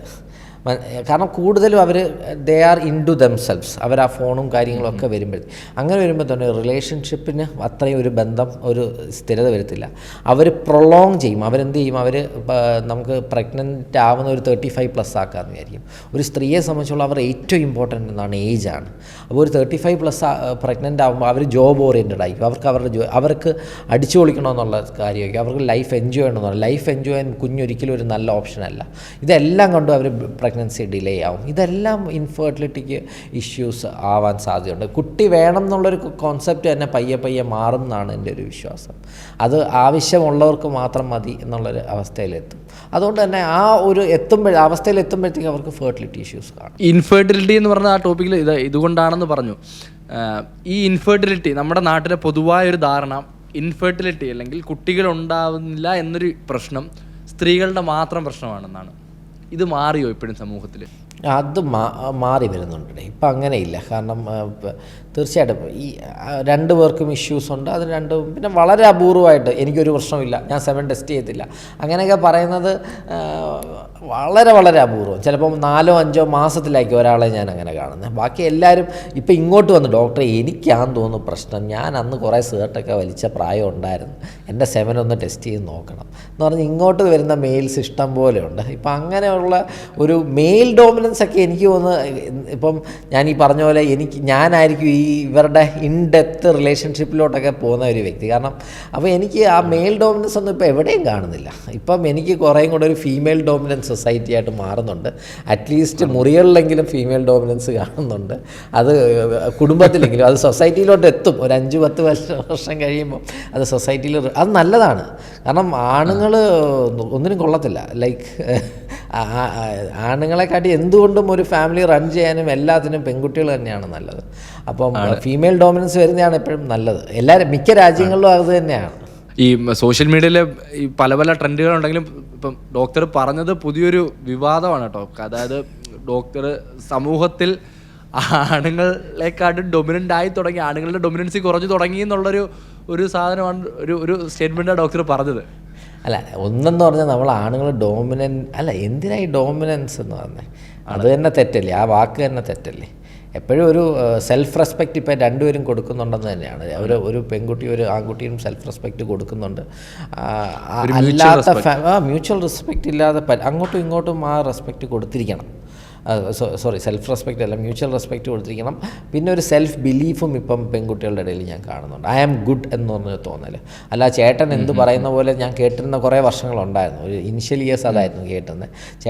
ചേട്ടൻ വരുമ്പോൾ അത് ചെയ്യാം, ചേട്ടൻ തിരിച്ചു വരുമ്പോൾ ചെയ്യാം. ഇപ്പം അങ്ങനെയല്ല, ദേ കം ഫോർവേഡ്. അതെനിക്ക് തോന്നുന്നു ഈ മൈഗ്രേഷൻ ശരിക്കും ഹെൽപ്പ് ചെയ്തിട്ടുണ്ടെന്ന് തോന്നുന്നു. അപ്പോൾ ഒരു നെക്സ്റ്റ് സൊസൈറ്റി കുറച്ചും കൂടെ നന്നായിരിക്കും ആ ഒരു രീതിയിൽ. കാലങ്ങൾ മുന്നോട്ട് പോകും തോറും നമ്മൾ പ്രോഗ്രസ് ആവുന്നുണ്ട് എന്നുള്ളതാണ്. അതെ അതെ അതെ, തീർച്ചയായിട്ടും.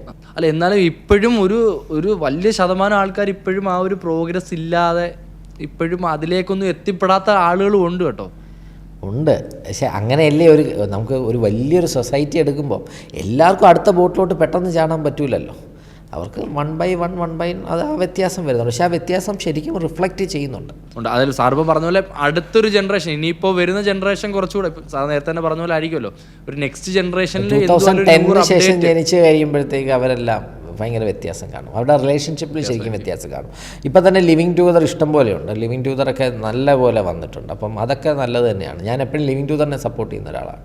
കാരണം ചുമ്മാ കെട്ടി ഇടിവിടുന്നതിനെക്കാട്ടി എത്രയോ നല്ലതാണ് കെട്ടുന്നതിന് മുന്നേ തന്നെ ഒന്ന് താമസിച്ച് സെറ്റാണെങ്കിൽ കെട്ടുന്നത്. അപ്പോൾ അത് തന്നെയാണ് നല്ലത്. അപ്പം ഇപ്പം തന്നെ എന്നെ ഒരാൾ, പക്ഷെ അത് വിളിച്ചത് മോശം കാര്യത്തിനാണ്, MTPക്ക് വേണ്ടിയിട്ടുണ്ട്, അബോർഷന് വേണ്ടിയിട്ടാണ് ദുബായിലെന്തോ ലൈക്ക് ലിവിങ് ടുഗദറാണ്.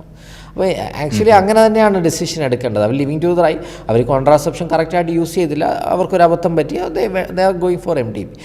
അതാണ് ഞാൻ അത് നല്ലതാണെന്നല്ല പറയുന്നത്, പക്ഷേ ആ ഒരു തോട്ട് പ്രോസസ് അങ്ങനെ വേണം. അല്ലാതെ ഒന്ന് ആലോചിച്ചു, പണ്ടായിരുന്നെങ്കിൽ ആ കുട്ടി ആദ്യം ചിന്തിക്കുന്ന ആത്മഹത്യയെക്കുറിച്ചായിരുന്നു ആണ് അല്ലേ? കല്യാണം കഴിക്കുന്നതിന് മുന്നേ ഗർഭിണി ഈ കുട്ടി ഇപ്പോൾ എന്താ ചെയ്തത്? ഓൺലൈനിൽ ഒരു ആപ്പ് ഡൗൺലോഡ് ചെയ്ത് എന്നെ കൺസൾട്ട് ചെയ്തിട്ട് MTPക്കുള്ള നിർദ്ദേശങ്ങൾ എന്തൊക്കെയാണ് കാര്യങ്ങൾ ചോദിക്കുന്നു. അപ്പോൾ അതൊരു ഒരു വലിയൊരു ഗ്രോത്ത് ആയിട്ട് തന്നെയാണ് തോന്നുന്നത്. ഞാൻ ഈ പറഞ്ഞ പോലെ ചെയ്തതിനെ ഞാൻ സപ്പോർട്ട് ചെയ്യുകയല്ല, ബട്ട് സ്റ്റിൽ ആറ്റിറ്റ്യൂഡിനെ ഞാൻ സപ്പോർട്ട് ചെയ്യുകയാണ്. സാറ് പറഞ്ഞ പോലെ ഇപ്പം അത് പണ്ടത്തെ കാലത്താണ് ആ കുട്ടി ആത്മഹത്യ ചെയ്തതന്നെ. അതായിരിക്കും ചിന്തിക്കുന്നത്. ചെയ്യോ ഇല്ലയോ എന്ന് അറിഞ്ഞൂടാ, പക്ഷെ ചിന്തിക്കുന്നത് അതായിരിക്കും. കരഞ്ഞ് വിഷമിച്ച് നിൽക്കുന്നതായിരിക്കും. കാരണം നമ്മുടെ ചുറ്റുപാടും അതായിരുന്നു, നമ്മുടെ സൊസൈറ്റി, നമ്മൾ ചുറ്റുപാട് നമ്മുടെ ഇമോഷൻസ് നമ്മള് പിന്നെ ആ ഒരു സ്ത്രീയെ പിന്നെ ആ സമൂഹം കാണുന്ന ഒരു രീതി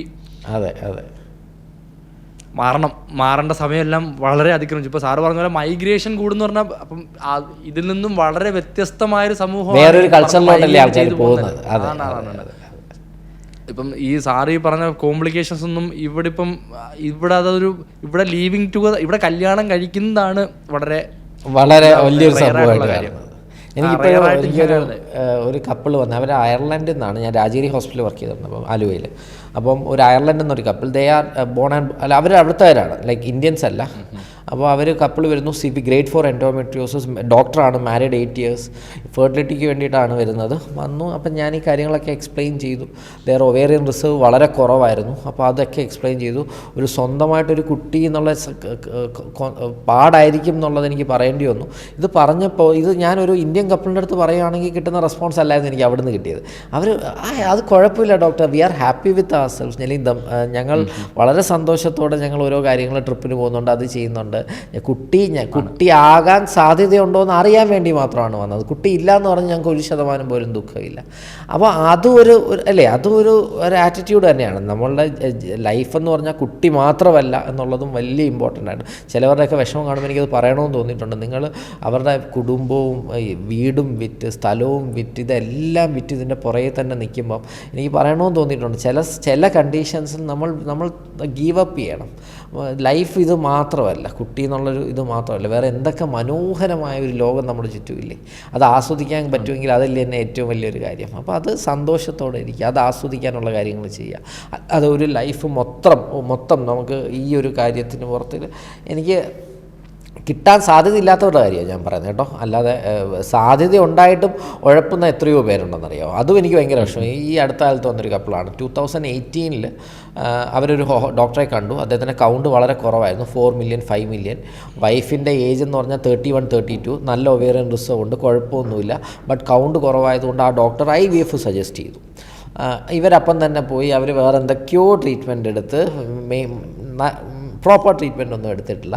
അതിനുശേഷം എന്നെ ഇപ്പം വന്ന് കണ്ടു ഒരു 2 months ബാക്ക് 2025 കണ്ടിട്ട് പറഞ്ഞു, ഡോക്ടറെ ഞങ്ങൾ ഇത്രയും കുറേയൊക്കെ നോക്കി. അന്ന് ഒരു ഡോക്ടർ 2018 IVF വേറെ ഡോക്ടർ പറഞ്ഞതാണ്, ഇനി ഞാൻ വിചാരിക്കുന്ന IVFലോട്ട് പോവാം. ഞാൻ പറഞ്ഞു ഓക്കെ, നല്ല കാര്യം എന്ന് പറഞ്ഞിട്ട് ഞാൻ അദ്ദേഹത്തിൻ്റെ സെമൻ ടെസ്റ്റ് ചെയ്തപ്പോൾ പിന്നെ അന്ന് 2-3 million ഉണ്ടായിരുന്നു.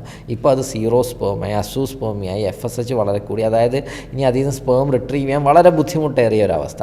വൈഫിൻ്റെ നോക്കിയപ്പോഴത്തേക്ക് ഒവേറിയൻ 37 ആയി, ഒവേറിയൻ റിസർവ് ഒക്കെ കുറഞ്ഞു. AMH 0.4 0.3 എഗ്ഗ് 1-2 എഗ്ഗ് ഉണ്ട്. അപ്പോൾ എനിക്ക് പറയാൻ വന്നത്, എന്തായാലും തനിക്ക് സ്പേം എല്ലാം തീർന്നു, നമുക്ക് ഡോണർ സ്പേം എടുക്കാം. ഇയാളുടെ എഗ്ഗൊക്കെ തീർന്നു, നമുക്ക് ഡോണർ എഗ്ഗ് എടുക്കാം. ഇത് രണ്ടും വെച്ചിട്ടൊരു എംബ്രിയോ ഉണ്ടാക്കാം, എന്നിട്ട് ഞാനത് ട്രാൻസ്ഫർ ചെയ്യാമെന്ന്. അപ്പം ഉറപ്പായിട്ടും അവരുടേത് തന്നെ കുട്ടിയെ കിട്ടുന്ന ഒരു അവസരത്തിൽ നിന്നാണ് ആ സമയത്ത് നമ്മളൊരു ലോജിക്ക് ഉപയോഗിക്കാതെ ചുമ്മാ ടൈം കളഞ്ഞിട്ട് ഈ ഒരു അവസ്ഥയിൽ ഡോണർ എന്നുള്ളൊരവസ്ഥയിൽ എത്തിപ്പെട്ടത്. അപ്പോൾ അത് അവരുടെ സോൾ മിസ്റ്റേക്കാണ്. അപ്പോൾ അങ്ങനെയുള്ള അബദ്ധങ്ങളും ചെയ്യരുത്. അങ്ങനെയുള്ള അബദ്ധങ്ങൾ ചെയ്യേണ്ട കാര്യങ്ങൾ ഈ ഫെർട്ടിലിറ്റിയെ സംബന്ധിച്ചോളം ഒരു പ്രോപ്പർ ഒരു ഫെർട്ടിലിറ്റി സ്പെഷ്യലിസ്റ്റിനെ തന്നെ കാണുക. ഒരു പ്രോപ്പർ ഫെർട്ടിലിറ്റി സ്പെഷ്യലിസ്റ്റിനെ കണ്ട ശേഷം പറയുന്ന കാര്യങ്ങൾ ചെയ്യേണ്ട സമയത്ത് ചെയ്യുക. അത് ഡിലേ ആക്കരുത്. ഡിലേ ആക്കുന്നതനുസരിച്ച് നമ്മുടെ ചാൻസ് കുറഞ്ഞുകൊണ്ടേയിരിക്കും. പക്ഷേ ഈ ഒട്ടും ഇപ്പം ഞാൻ ഈ പറഞ്ഞ കുട്ടിക്ക്, ഞാനിപ്പോൾ 24 മെനോപോസായ കുട്ടിക്ക് ഞാൻ അവളുടെ തന്നെ കുട്ടി തരാമെന്ന് പറഞ്ഞിട്ട് ഞാൻ ചെയ്യുന്നത് അത് വിഡ്ഢിത്തമാണ്. അത് നടക്കില്ല. It is impossible. പക്ഷേ വേറെ എന്തൊക്കെയോ ഓൾട്ടർനേറ്റീവ്, അതിനനുസരിച്ചുള്ള ട്രീറ്റ്മെൻറ്റ് എടുക്കുക എന്നുള്ളത് തന്നെയാണ് വേണ്ടത്. അപ്പോൾ പ്രോപ്പർ ട്രീറ്റ്മെൻറ്റ് എടുക്കുന്നത് വളരെ ഇമ്പോർട്ടൻ്റ് ആണ് ഫെർട്ടിലിറ്റിയിൽ. ഇപ്പോൾ സാറിപ്പോൾ സംസാരിച്ചതിനെ തന്നെ ഒരു പാറ്റേൺ സമൂഹത്തിൽ ഉണ്ടായിപ്പോയി. അതൊരു കുട്ടി ജനിക്കുന്നു, പഠിക്കുന്നു, എങ്ങനെയും ഒരു ജോലി മേടിക്കുന്നു, ജോലി മേടിച്ച് ആ സെക്കൻഡിനുള്ളിൽ കല്യാണം, അതായത് വിത്തിൻ ഒരു ഇയറിനുള്ളിൽ കല്യാണം കഴിക്കുന്നു. കല്യാണം കഴിച്ച് കഴിഞ്ഞ് 1 വർഷത്തിനുള്ളിൽ ഒരു കുട്ടി ആയിരിക്കണം. ആ ഒരു പാറ്റേൺ ഈ ഒരു സൊസൈറ്റി ക്രിയേറ്റ് ചെയ്തു. പക്ഷെ അത് മാറി വരുന്നില്ലേ? പക്ഷെ ഒരിക്കലും അല്ലേ, ആ പാറ്റേൺ മൊത്തത്തിൽ തെറ്റാ, ആദ്യം തൊട്ടേ തെറ്റാ. അത്രയും സ്ട്രെസ്ഫുൾ ആയിട്ടാണ് ഈ ഒരു ആള് ജനിക്കുന്നത് തന്നെ. ഞാനല്ലേ നമ്മുടെ എന്താണ് ഗുരുകേശോ, നമ്മുടെ ഇല്ല വേൾഡ് ചെസ് ചാമ്പ്യൻ ഉണ്ടായിരുന്നല്ലോ, നമ്മുടെ കാൾസനെ തോപ്പിച്ച മാഗ്നസ് കാൾസനെ ഇപ്പോൾ ഒരു ഇന്ത്യൻ ചെസ് പ്ലെയർ തോപ്പിച്ചായിരുന്നു. ഗുരുകേഷ് എന്നാണ് അവൻ്റെ പേരെന്നാണ് എൻ്റെ ഓർമ്മ. അപ്പോൾ അദ്ദേഹം പറഞ്ഞൊരു ഇൻ്റർവ്യൂ പറഞ്ഞാണ്, 8ാം ക്ലാസ്സിലും 9ാം ക്ലാസ്സിലും എടുത്ത ഇൻ്റർവ്യൂ ആണ്. അതായത് അവൻ പയ്യനായിരുന്നപ്പോൾ എടുത്ത, അവൻ 18 yearsലെന്തോ ആണ് തോപ്പിച്ച കാൾസനെ. അപ്പം 7ാം ക്ലാസ് ഞാൻ സ്കൂളിൽ പോകാറേ ഇല്ല. ഞാൻ ഫുൾ ഡേ എക്സാമിന് മാത്രം പോകും, അല്ലാതെ ഫുൾ ഡേ ഞാനിന്ന് ട്രെയിൻ ചെയ്യാണ്. സത്യം പറഞ്ഞാൽ അതും ഒരു നല്ല കാര്യം. നമ്മൾ ഒരു ടാലൻറ്റ്, നമുക്കൊരു ടാലൻ്റ് ഉണ്ടെന്ന് കണ്ടെത്തി ഞാനത് രാവിലെ തൊട്ട് വൈകുന്നേരം വരെ ആ ടാലൻറ്റിൽ ട്രെയിൻ ചെയ്യുന്നു എന്ന് വിചാരിക്കുക, നമ്മൾ എക്സെപ്ഷണലാവും. Will be the best in the world. ആ ഒരു അല്ലാതെ പഠിത്തം 10ാം ക്ലാസ് വരെ ചെയ്യുക, പിന്നെ +2, പിന്നെ ഒരു ഡിഗ്രി കോഴ്സ് എടുക്കുക, അതല്ല വേണ്ടത്. നിങ്ങളുടെ ടാലൻറ്റ് നിങ്ങൾ കണ്ടെത്തുക. ചിലപ്പം പാട്ട് പഠിക്കാനായിരിക്കും, ചിലപ്പോൾ എന്തോ ആയിരിക്കട്ടെ, ചിലപ്പോൾ കളിക്കാനായിരിക്കും, ക്രിക്കറ്റ് കളിക്കാനായിരിക്കും, വാട്ട് എവർ ഇറ്റ് ഇസ്, നിങ്ങൾ അത് കണ്ടെത്താനുള്ളൊരു ശ്രമം തന്നെ നടത്തണം. എന്നിട്ട് അതിൽ ടൈം ഇൻവെസ്റ്റ് ചെയ്യുക. സച്ചിനും എല്ലാവരും ചെയ്തത് അത് തന്നെയല്ലേ. ലോകത്തെ ഏറ്റവും പ്രശസ്തരായ ആര് എടുത്തു നോക്ക്, ആരാണെങ്കിലും അവരവരുടെ ടൈം അവരുടെ ഗിഫ്റ്റിൽ സ്പെൻഡ് ചെയ്തു. അതെ, അവരുടെ ഗിഫ്റ്റ് എന്താണെന്ന് തിരിച്ചറിയുക, ആ ഗിഫ്റ്റിൽ അവർ വർക്ക് ചെയ്യുകയും ചെയ്യും. അങ്ങനെയുള്ളവരെ മുന്നോട്ട് പോയിട്ടുള്ളൂ. അതിപ്പോൾ MS ധോണി ആയിക്കോട്ടെ, KJ യേശുദാസ് ആയിക്കോട്ടെ, ആരായിക്കോട്ടെ, ലോകത്തുള്ള ഏറ്റവും മികച്ച ആൾക്കാരെല്ലാം എടുത്ത് നോക്കിയുള്ളൂ. അവരുടെ ഇതിൽ സ്പെൻഡ് ചെയ്യും. ഈ കാലഘട്ടത്തിൽ എന്നൊക്കെ പറഞ്ഞു കഴിഞ്ഞാൽ ഏത് രീതിയിൽ വേണമെങ്കിലും മണി മേക്ക് ചെയ്യാൻ വേണ്ടിയിട്ടാണല്ലോ നമ്മളിതൊക്കെ ചെയ്യുന്നത്, അല്ലേ? നമ്മളൊരു ജോബ് കണ്ടെത്തുന്നതൊക്കെ എന്താണ്, സമ്പത്ത് ഉണ്ടാക്കാനും അതിനനുസരിച്ച് നമ്മുടെ ജീവിത രീതിയും എല്ലാം ഒന്ന് ഉയർത്താൻ തന്നെയാണ്. പക്ഷെ അതിനു വേണ്ടി നമ്മൾ ഒരിക്കലും ഈ ഒരു പ്രോസസ്സിനെക്കാട്ടി എത്രയോ ബെറ്റർ പ്രോസസ്സ് അവൈലബിൾ ആണ്. ഇപ്പം എത്രയോ അതിപ്പോൾ ഒരു കോണ്ടന്റ് ക്രിയേറ്റർ ആണെങ്കിലും ഇപ്പം നീ ഇപ്പം ചെയ്യുന്ന അത് തന്നെയല്ലേ, എത്രയോ വഴികളുണ്ട്. ഇപ്പം ഇയാൾ ജിം ട്രെയിനറാണ്, അപ്പം അതിൻ്റെ ഒരു കോഴ്സ് പഠിക്കാനാണ് പോകുന്നത്. അതാണ് ഈ പാഷൻ്റെ പുറകിൽ പോകാമെന്ന് പറഞ്ഞ് അതിൻ്റെ എക്സാമ്പിൾ തന്നെയാണ് അഭി ചെയ്യുന്നത്. ഇപ്പം തനിക്ക് ഇഷ്ടമുള്ള ഒരു മേഖല എന്ന് പറഞ്ഞാൽ താനൊരു ജിം ഇഷ്ടമാണ്, തനിക്ക് ബോഡി ബിൽഡിങ് ഇഷ്ടമാണ്, and you are doing medical representative ആയിട്ടൊരു ജോലി. എന്തെങ്കിലും ബന്ധമുള്ള കാര്യമാണോ? അല്ല. അപ്പം നീ എന്നിട്ട് ലാസ്റ്റ് എന്തോ ചെയ്യുന്നത്, then you chased your dreams. നീ ഇപ്പം ഒരു ജിം ട്രെയിനിങ് അതിൻ്റെ ഒരു കോഴ്സ് ചെയ്യാൻ വേണ്ടി കാനഡയിൽ പോകുന്നു. ഞാൻ പറയുന്നു അഭി, നീ ഈ ഒരു മെഡിക്കൽ റെപ്രസെൻറ്റേറ്റീവ് ആയിട്ട് നിന്നിട്ട് ഒരു 10 ഇയേഴ്സും ഇപ്പം നീ എടുത്ത കോഴ്സ് ഒരു 10 ഇയേഴ്സും, ഞാൻ ഒരു 10 കൊല്ലം കഴിഞ്ഞിട്ടുള്ള കാര്യമാണ് പറഞ്ഞത്. നീ ഒരു medical representative, you will be an average person. നീ ഒരു സാധാ ഒരു മനുഷ്യനായിട്ട് നിന്നേനെ. ബട്ട് ആഫ്റ്റർ നീ ഇപ്പം എടുത്ത കോഴ്സ് ഓഫ് ലൈഫ് വെച്ചിട്ട് നിൻ്റെ ഒരു 10 ഇയേഴ്സ് കഴിയുമ്പം യു വിൽ എന്തെങ്കിലും ഒരു ചേഞ്ച് നിൻ്റെ ജീവിതത്തിൽ ഈ പറഞ്ഞ ഡിസിഷൻ ഉണ്ടാക്കും. അത് വന്നത് താങ്കൾ എടുത്ത ആ ഡിസിഷൻ കൊണ്ടാണ്. പാഷനെ ചേസ് ചെയ്യുക എന്നുള്ളത് തന്നെയാണ്. അപ്പോൾ അത് തന്നെയാണ് എല്ലാവരും വേണ്ട. അല്ലാതെ പിന്നെ അതിനുശേഷമാണ് ഈ കല്യാണം എന്നുള്ളത്. ഈ കല്യാണം തന്നെ ഓരോ കപ്പിളൊക്കെ നമ്മുടെ അടുത്ത് വരുമ്പോഴത്തേക്കും ശരിക്കും എന്ന് പറഞ്ഞാൽ ഒരു രീതിയിലുള്ളൊരു അട്രാക്ഷനോ ഒന്നുമില്ലാതെ ഒരു അറേഞ്ച് മാരേജ്. പക്ഷേ ആ സങ്കല്പം മാറുന്നുണ്ട്. ഇപ്പോൾ എനിക്ക് തോന്നുന്നു ഒരു ലവ് മാരേജ്, അല്ലെങ്കിൽ അവർ തമ്മിൽ പയ്യനും പെണ്ണും തന്നെ തീരുമാനിച്ചുള്ള വിവാഹങ്ങളാണ് ഇപ്പോൾ കൂടുതലായിട്ടും വരുന്നത്. പക്ഷേ സ്റ്റിൽ അറേഞ്ച് മാരേജ് നടക്കുന്നുണ്ടെന്നൊക്കെ പറഞ്ഞ് എനിക്ക് ആലോചിക്കുമ്പോഴത്തേക്ക് അത് ശരിയാണോ എന്നുള്ളൊരു ചിന്ത എനിക്ക് എപ്പോഴും വരാറുണ്ട്. കാരണം ഒരിക്കലും ഇതുവരെ കണ്ടിട്ടില്ലാത്ത ഒരു എന്താവും അവരുടെ ഇഷ്ടങ്ങളും അനിഷ്ടങ്ങളും ഒന്നും അറിയാതെ പേരൻസിൻ്റെ ഒരു ഇഷ്ടപ്രകാരം അവർ തമ്മിൽ യോജിപ്പിക്കുക എന്നൊക്കെ പറഞ്ഞു കഴിഞ്ഞാൽ അതൊന്നും ഒട്ടും ലോജിക്കലല്ല. എന്നിട്ട് അവരെ കല്യാണം കഴിക്കുന്നു, അതിനുശേഷം കുഞ്ഞെന്നുള്ളൊരു കാര്യം, ആ ഒരു ചോദ്യം ഇപ്പോഴും ഉണ്ട്. അത് ഇപ്പോഴും പല കപ്പിൾസും കേൾക്കുന്ന ഒരു ചോദ്യമാണ്, മക്കളെ കുഞ്ഞായില്ലേ, നിങ്ങൾ അവിടെ പോയി കാണിച്ചില്ലേ, ഇവിടെ പോയി കാണിച്ചില്ലേ. അവർക്ക് ഒരു താല്പര്യവും കാണത്തില്ല. പക്ഷേ ഈ ചോദ്യം സഹിക്കാൻ വയ്യാതെ എൻ്റെ അടുത്ത് വരുന്ന എത്രയോ കപ്പിൾസ് ഉണ്ടെന്നറിയാമോ? അപ്പം ആ ഒരു കാര്യം. പിന്നെ ജോലി കണ്ടെത്തുക, ഒരു 9 to 5 ജോലി, സർക്കാർ ജോലി കണ്ടെത്തുക. ഇത്രയും മടുപ്പിയിലുള്ളൊരു പരിപാടി വേറെ ഇല്ലേ സർക്കാർ ജോലിയുടെ അത്ര. സർക്കാർ മീൻസ് അവരെ ഞാൻ കുറച്ച് കാണുകയല്ല, വളരെ ഏറ്റവും കഷ്ടപ്പെടുന്ന, ഏറ്റവും നല്ലവരെ പഠിക്കുന്ന കുട്ടികളായിരിക്കും ഈ സർക്കാർ. കാരണം PSC ഒക്കെ ക്രാക്ക് ചെയ്യണമെങ്കിൽ അത്രയും പാടാണ്. പക്ഷെ അവിടെ എത്തിക്കഴിഞ്ഞാൽ എന്താ പറ്റുന്നത്, അവരൊരു 9 to 5 ജോബിലങ്ങ് അടച്ചിടുകയാണ്. അവർക്ക് ഇഷ്ടപ്പെട്ട പ്രൊഫഷനിലാണോ എത്തിപ്പെട്ടത് അതും നമുക്കറിയില്ല. ആ ഒരു 9 to 5 ആകുമ്പോൾ അവർ ഗ്രോത്ത് അവിടെ ഉണ്ടാകുന്നില്ല. ചിലപ്പോൾ ആ കുട്ടി അവിടെ വരെ പഠിക്കാൻ ശരിക്കും ഗ്രോത്ത് ഉണ്ടായി കാണും, പക്ഷെ അതിനുശേഷം 0 ഗ്രോത്താണ് ആ കുട്ടിയുടെ ലൈഫിലുണ്ടാകുന്നത്. അപ്പം ആ ഒരു രീതിയെ തെറ്റാണെന്നാണ് എൻ്റെ ഒരു അഭിപ്രായം. അത് പക്ഷേ വേറിട്ട് ചിന്തിക്കുന്ന ആൾക്കാർ ഇപ്പോൾ കൂടി വരുന്നുണ്ട്. ഡെഫിനറ്റ്ലി ആ ചേഞ്ച് ഉണ്ടാവും. അത് നമ്മളൊന്നും ചെയ്യേണ്ട ചേഞ്ച് ഉണ്ടായിരിക്കും. ഈ സാറ് പറഞ്ഞതിനകത്ത് ഇടയ്ക്ക് ഒരു 2 കാര്യം പറയാനുള്ളത്. ഒന്ന്, 10 വർഷത്തിനുള്ളിൽ ഞാൻ രക്ഷപ്പെട്ടില്ലെങ്കിൽ സാറിനെ കളിയാക്കും. ഫസ്റ്റ് ഓഫ് ഓൾ 100% നീ എഴുതി വെച്ചു. ഇന്ന് ആ ഒരു ഭാഗം കട്ട് ചെയ്തിട്ട് നീ നിന്റെ ഫോണിലിട്ടോ, നീ 10 ഇയേഴ്സ് കഴിയുമ്പോൾ നീ എനിക്ക് അയച്ചു. അതൊന്ന്. രണ്ടാമത്തെ കേസ്, ഈ മെഡിക്കൽ റെപ്പ് 4 വർഷത്തോളം എന്ന് പറഞ്ഞു. ഞാൻ ഒരു 6 വർഷത്തോളം പല രീതിയിലുള്ള ഈ മാർക്കറ്റിംഗ്, അതായത് ഫീൽഡിൽ വർക്ക് ചെയ്തിട്ടുണ്ട്, സെയിൽസ് ഫീൽഡിൽ. ശരിക്കും ഈ സെയിൽസ് ഫീൽഡിൽ വർക്ക് ചെയ്തപ്പോൾ സാർ പറഞ്ഞ അറ്റ് ദ എൻഡ് ഏതെങ്കിലും ഒരു പൊസിഷനിൽ എത്തും എന്നുള്ളതല്ലാതെ ഇതിന് വേറൊരു ഗ്രോത്ത് ഇല്ല. എങ്കിലും ഈ എല്ലാ വ്യക്തികളും സെയിൽസിലേക്ക് പോകണമെന്ന് പേഴ്സണലി ആഗ്രഹിക്കുന്നുണ്ട് ഞാൻ. കാര്യം ഈ സെയിൽസിൽ വർക്ക് ചെയ്യുമ്പം ആളുകളോട്ട് ഇടപഴകുക അല്ലെങ്കിൽ ഒരു ക്യാരക്ടർ ബിൽഡ് ചെയ്യാനായിട്ട് സെയിൽസ് എന്ന് പറയുന്ന ഒരു ജോബ് നമ്മളെ ഹെൽപ്പ് ചെയ്യും. ഞാൻ പേഴ്സണലി എനിക്കറിയാവുന്ന പലരെയും പറഞ്ഞിട്ടുള്ള കാര്യം, ഞാൻ സാറിനോട് ഇപ്പം നീ സെയിൽസിൽ മെഡിക്കൽ റെപ്പായിട്ട് വർക്ക് ചെയ്തെന്ന് പറയുക. പേഴ്സണലി ആ മെഡിക്കൽ റെപ്പായിട്ട് വർക്ക് ചെയ്ത് അത്രയും കാലം എനിക്ക് ആളുകളോട്ട് ഇടപഴകുന്നത് എങ്ങനെയാണ്, അല്ലെങ്കിൽ അതിൻ്റെ ഒരു പോളിഷിംഗ് ഉണ്ടല്ലോ നമ്മുടെ ക്യാരക്ടറിൻ്റെ, അത് ഭയങ്കരമായിട്ട് ബിൽഡ് ചെയ്തിട്ടുണ്ട്. ശരിക്കും ഞാൻ എല്ലാവരും പറയുന്ന കാര്യമാണ്, സെയിൽസിൽ കുറച്ചാൾ വർക്ക് ചെയ്യുക, ഒരു മനുഷ്യനാവും ഒരു വ്യക്തി, ക്ഷമ പഠിക്കും. ഞാൻ നേരത്തെ പറഞ്ഞ പോലെ ഈ മെഡിക്കൽ റെപ്രസെൻറ്റേറ്റീവായിട്ട് വർക്ക് ചെയ്യുന്ന ഒരിക്കലും മോശമെന്നല്ല ഞാൻ പറഞ്ഞത്. കാരണം ഈ മെഡിക്കൽ റെപ്രസെൻറ്റേറ്റീവായിട്ട് ഈ പറഞ്ഞ സെയിൽസിൽ ടാലൻ്റ് ഉള്ള ഒരാൾ ഇതിൻ്റെ അകത്ത് ഇറങ്ങുന്നതെന്ന് വിചാരിച്ചു.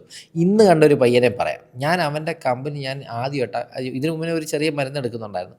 ഒരു കൊച്ചു പയ്യൻ, അവനെ വളരെ ഹൈറ്റ് കുറഞ്ഞ ഒരു പയ്യൻ എൻ്റെ അടുത്ത് വരുന്നു, ഇങ്ങോട്ട് വന്ന് ഹെഡ് ചെയ്ത് സംസാരിക്കും. സാർ എനിക്ക് ഇഷ്ടപ്പെട്ട, അവൻ ഫസ്റ്റ് തന്നെ ചോദിച്ചത്, ആദ്യമായിട്ടാണ് ഞാൻ അവനെ കാണുന്നത്, മെഡിക്കൽ റെപ്പാണ് ആദ്യമായിട്ടാണ് കാണുന്നത്.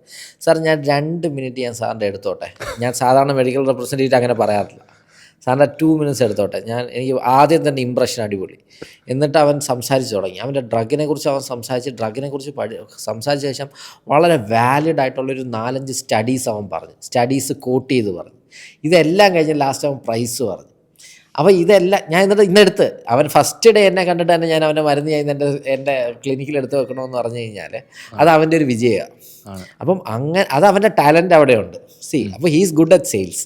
അപ്പോൾ അങ്ങനെയുള്ളവർ അവിടെ പോകണം. ഞാൻ പറഞ്ഞത് നിങ്ങളുടെ ടാലൻ്റ് എവിടെയാണോ അത് തന്നെ ചൂസ് ചെയ്യാനാണ് പറഞ്ഞത്. അപ്പോൾ ഈ വ്യക്തി വളരെ ഈസിലി അവൻ ഹൈറ്റ്സിലെത്തും ആണ് അല്ലേ. ഫസ്റ്റ് നീ എന്നെ ആലോചിച്ചു, ഞാൻ ആദ്യമായിട്ടൊരു, നിനക്ക് എന്നെ അറിയാലോ, ഞാനൊരു മെഡിക്കൽ റെപ്പിനെ ആദ്യം കണ്ട ആദ്യത്തെ ദിവസം തന്നെ അവൻ്റെ മരുന്നെടുത്ത് വെക്കണമെന്ന് പറഞ്ഞു കഴിഞ്ഞാൽ അത് അപൂർവങ്ങളിൽ അപൂർവമല്ലേ.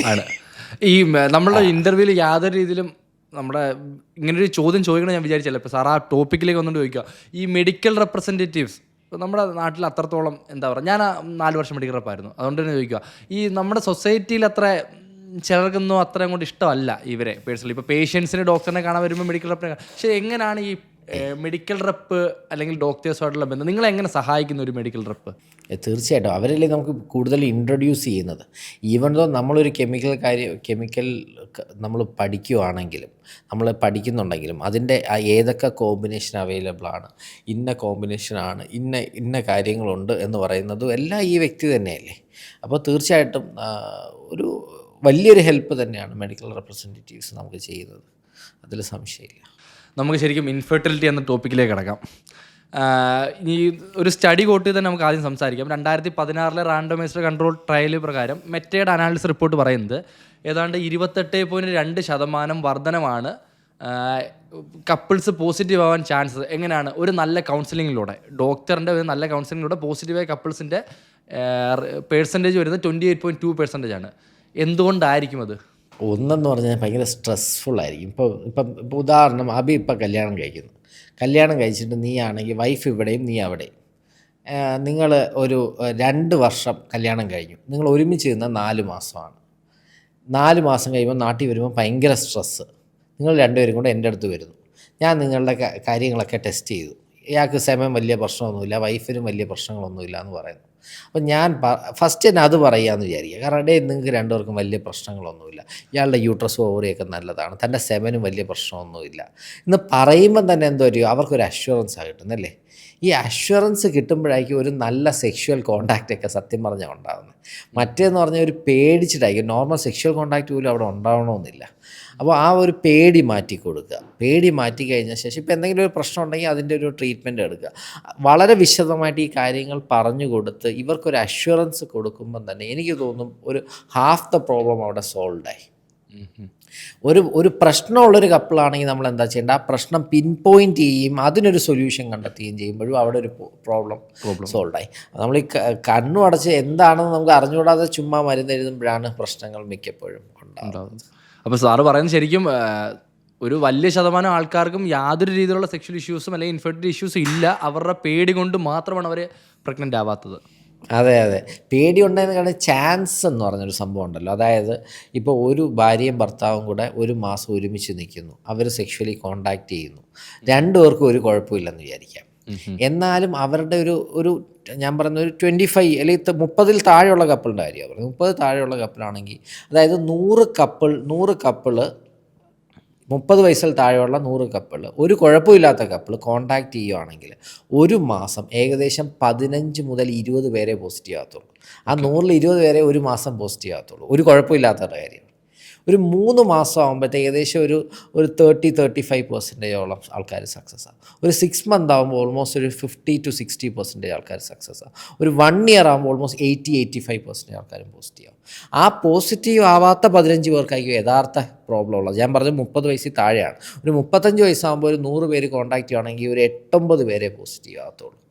അതാണ് നാച്ചുറലി അവർക്ക് നമ്മുടെ പ്രകൃതിയിൽ നിന്ന് ഒരു chance of conception in A month, ഒരു മാസത്തെ കാര്യമാണ് പറഞ്ഞത്. അപ്പോൾ അവരൊരു 3-4 മാസമായെന്ന് പറഞ്ഞാൽ അവർക്ക് ടൈമേ അല്ല. നമ്മളവർക്ക് കുറച്ച് റീഅഷ്വറൻസ് ഒക്കെ കൊടുത്ത് കുഴപ്പമില്ല എന്നൊക്കെ പറഞ്ഞു വിടുമ്പം അവർ വീണ്ടും നാച്ചുറലി കൺസീവ് ആവാനുള്ള സാധ്യത കൂടുകയാണ് ചെയ്യുന്നത്. പക്ഷേ നമ്മൾ വീണ്ടും ഒന്നുകൂടെ പറയുന്നു അവർക്ക് വേറെ പ്രശ്നങ്ങളില്ലാന്ന്. ഇപ്പം ഞാൻ അവരെ റീഅഷ്വറൻസ് തന്ന അസൂസ്പോമിയ ബീജമില്ലാത്തവരെ വിട്ടിട്ട് കാര്യമില്ലല്ലോ, അവർ പ്രഗ്നൻ്റ് ആവില്ല. അപ്പോൾ എന്താണ് ആ പ്രോബ്ലം എന്ന് കണ്ടെത്തി പ്രശ്നമൊന്നുമില്ലെങ്കിൽ അഷ്വറൻസിന് കൗൺസിലിങ്ങിന് വലിയ റോള് തന്നെയുണ്ട്. നമ്മൾ എപ്പോഴാണ് ഒരു കപ്പിൾസിന് അവർ ഇൻഫെർട്ടൈൽ ആണെന്ന് പറയേണ്ടത്? പണ്ട് ബൈ ഡെഫിനിഷൻ പറയുന്നത് 1 ഇയർ ആണെന്നാണ്. Like 1 year of unprotected intercourse, 1 ഇയറായിട്ട് നിങ്ങൾ ഒരു പ്രൊട്ടക്ഷൻ ഉപയോഗിക്കാതെ ഇൻ്റർകോഴ്സ് നടത്തിയിട്ടും കുട്ടിയായില്ലെങ്കിൽ അവർ ഹെൽപ്പ് തേടുക എന്നുള്ളതാണ്. ഇപ്പോൾ അത് മാറി ഒരു 6 to 7 months of unprotected intercourse ആണെങ്കിൽ നിങ്ങൾ ഹെൽപ്പ് തേടുക. പക്ഷേ ഇതൊക്കെ ഓരോ പ്രായത്തിലും ഡിഫറെൻ്റ് ആയിരിക്കും. ഒരു 38 വയസ്സിൽ കല്യാണം കഴിച്ച ഒരു കപ്പിൾ, 38 വയസ്സ് സ്ത്രീക്കുള്ള അവർക്ക് നമുക്ക് പറയാൻ പറ്റും ഒരു 6 month വെയിറ്റ് ചെയ്യണം, ഇല്ല. They should meet a fertility specialist soon after the marriage. അപ്പോൾ ഓരോരുത്തർക്കും വ്യത്യാസം വരും. ബട്ട് ഓൺ എ ഹോൾ നമുക്കൊരു 6 to 7 months നിങ്ങൾ അൺപ്രൊട്ടക്റ്റഡ് ഇൻ്റർകോഴ്സ് ആയിട്ടും നിങ്ങൾ കുട്ടിയായില്ലെങ്കിൽ തീർച്ചയായിട്ടും ഒരു ഹെൽപ്പ് എടുക്കുക. ഓക്കെ, നമുക്ക് ഇൻ ഡെപ്ത് ഇൻഫെർട്ടിലിറ്റിയിലേക്ക് കിടക്കാം. ഇൻഫെർട്ടിലിറ്റിയുടെ മേജർ കോസുകൾ എന്താണ്? അതെനിക്ക് 2 സെക്ഷനായിട്ട് പറഞ്ഞാൽ അത്രയും നല്ലത്. ഒന്ന്, what are the cause of infertility in men, at the same time what are the cause of infertility in woman. എന്താണ് മെയിൽ സെക്ഷൽ ഓർഗൻ, എന്താണ് ഫീമെയിൽ സെക്ഷൽ ഓർഗൻ, എന്തൊക്കെ പ്രശ്നങ്ങളുണ്ടാവാം, എന്താണ് PCOD, ഈ കാര്യങ്ങൾ എന്താണ് ഒരു സെക്ഷൽ ഇൻ്റർകോഴ്സ് എന്ന് പറഞ്ഞു കഴിഞ്ഞാൽ ഈ വജേനയ്ക്കകത്തോട് ഈ പീനിസ് കയറുന്ന കാര്യങ്ങൾ, അല്ലെങ്കിൽ എന്താണ് മാസ്റ്റർബേഷൻ മോശമുള്ള കാര്യമാണോ, ഏത് ദിവസം കോൺടാക്ട് ചെയ്യുമ്പോഴാണ് ഇത് വരുന്നത്, കോൺട്രാസെപ്റ്റീവ് മെത്തേഡ്സ് എന്തൊക്കെയാണ്, ഓരോ കോൺട്രാസെപ്റ്റീവ് മെത്തേഡ്സ് ഉപയോഗിക്കുമ്പോൾ ഉണ്ടാകുന്ന ബെനിഫിറ്റ്സ് എന്തൊക്കെയാണ്, ഈ കാര്യങ്ങളെല്ലാം ഉൾപ്പെടുത്തുന്നൊരു ക്ലാസ് ആയിരിക്കും നമ്മുടെ ഒരു സെക്ഷൽ ഹെൽത്തിൻ്റെ അഡോളസെൻ്റ് സെക്ഷൽ ഹെൽത്തിൻ്റെ ക്ലാസ് എന്ന് പറയുന്നത്.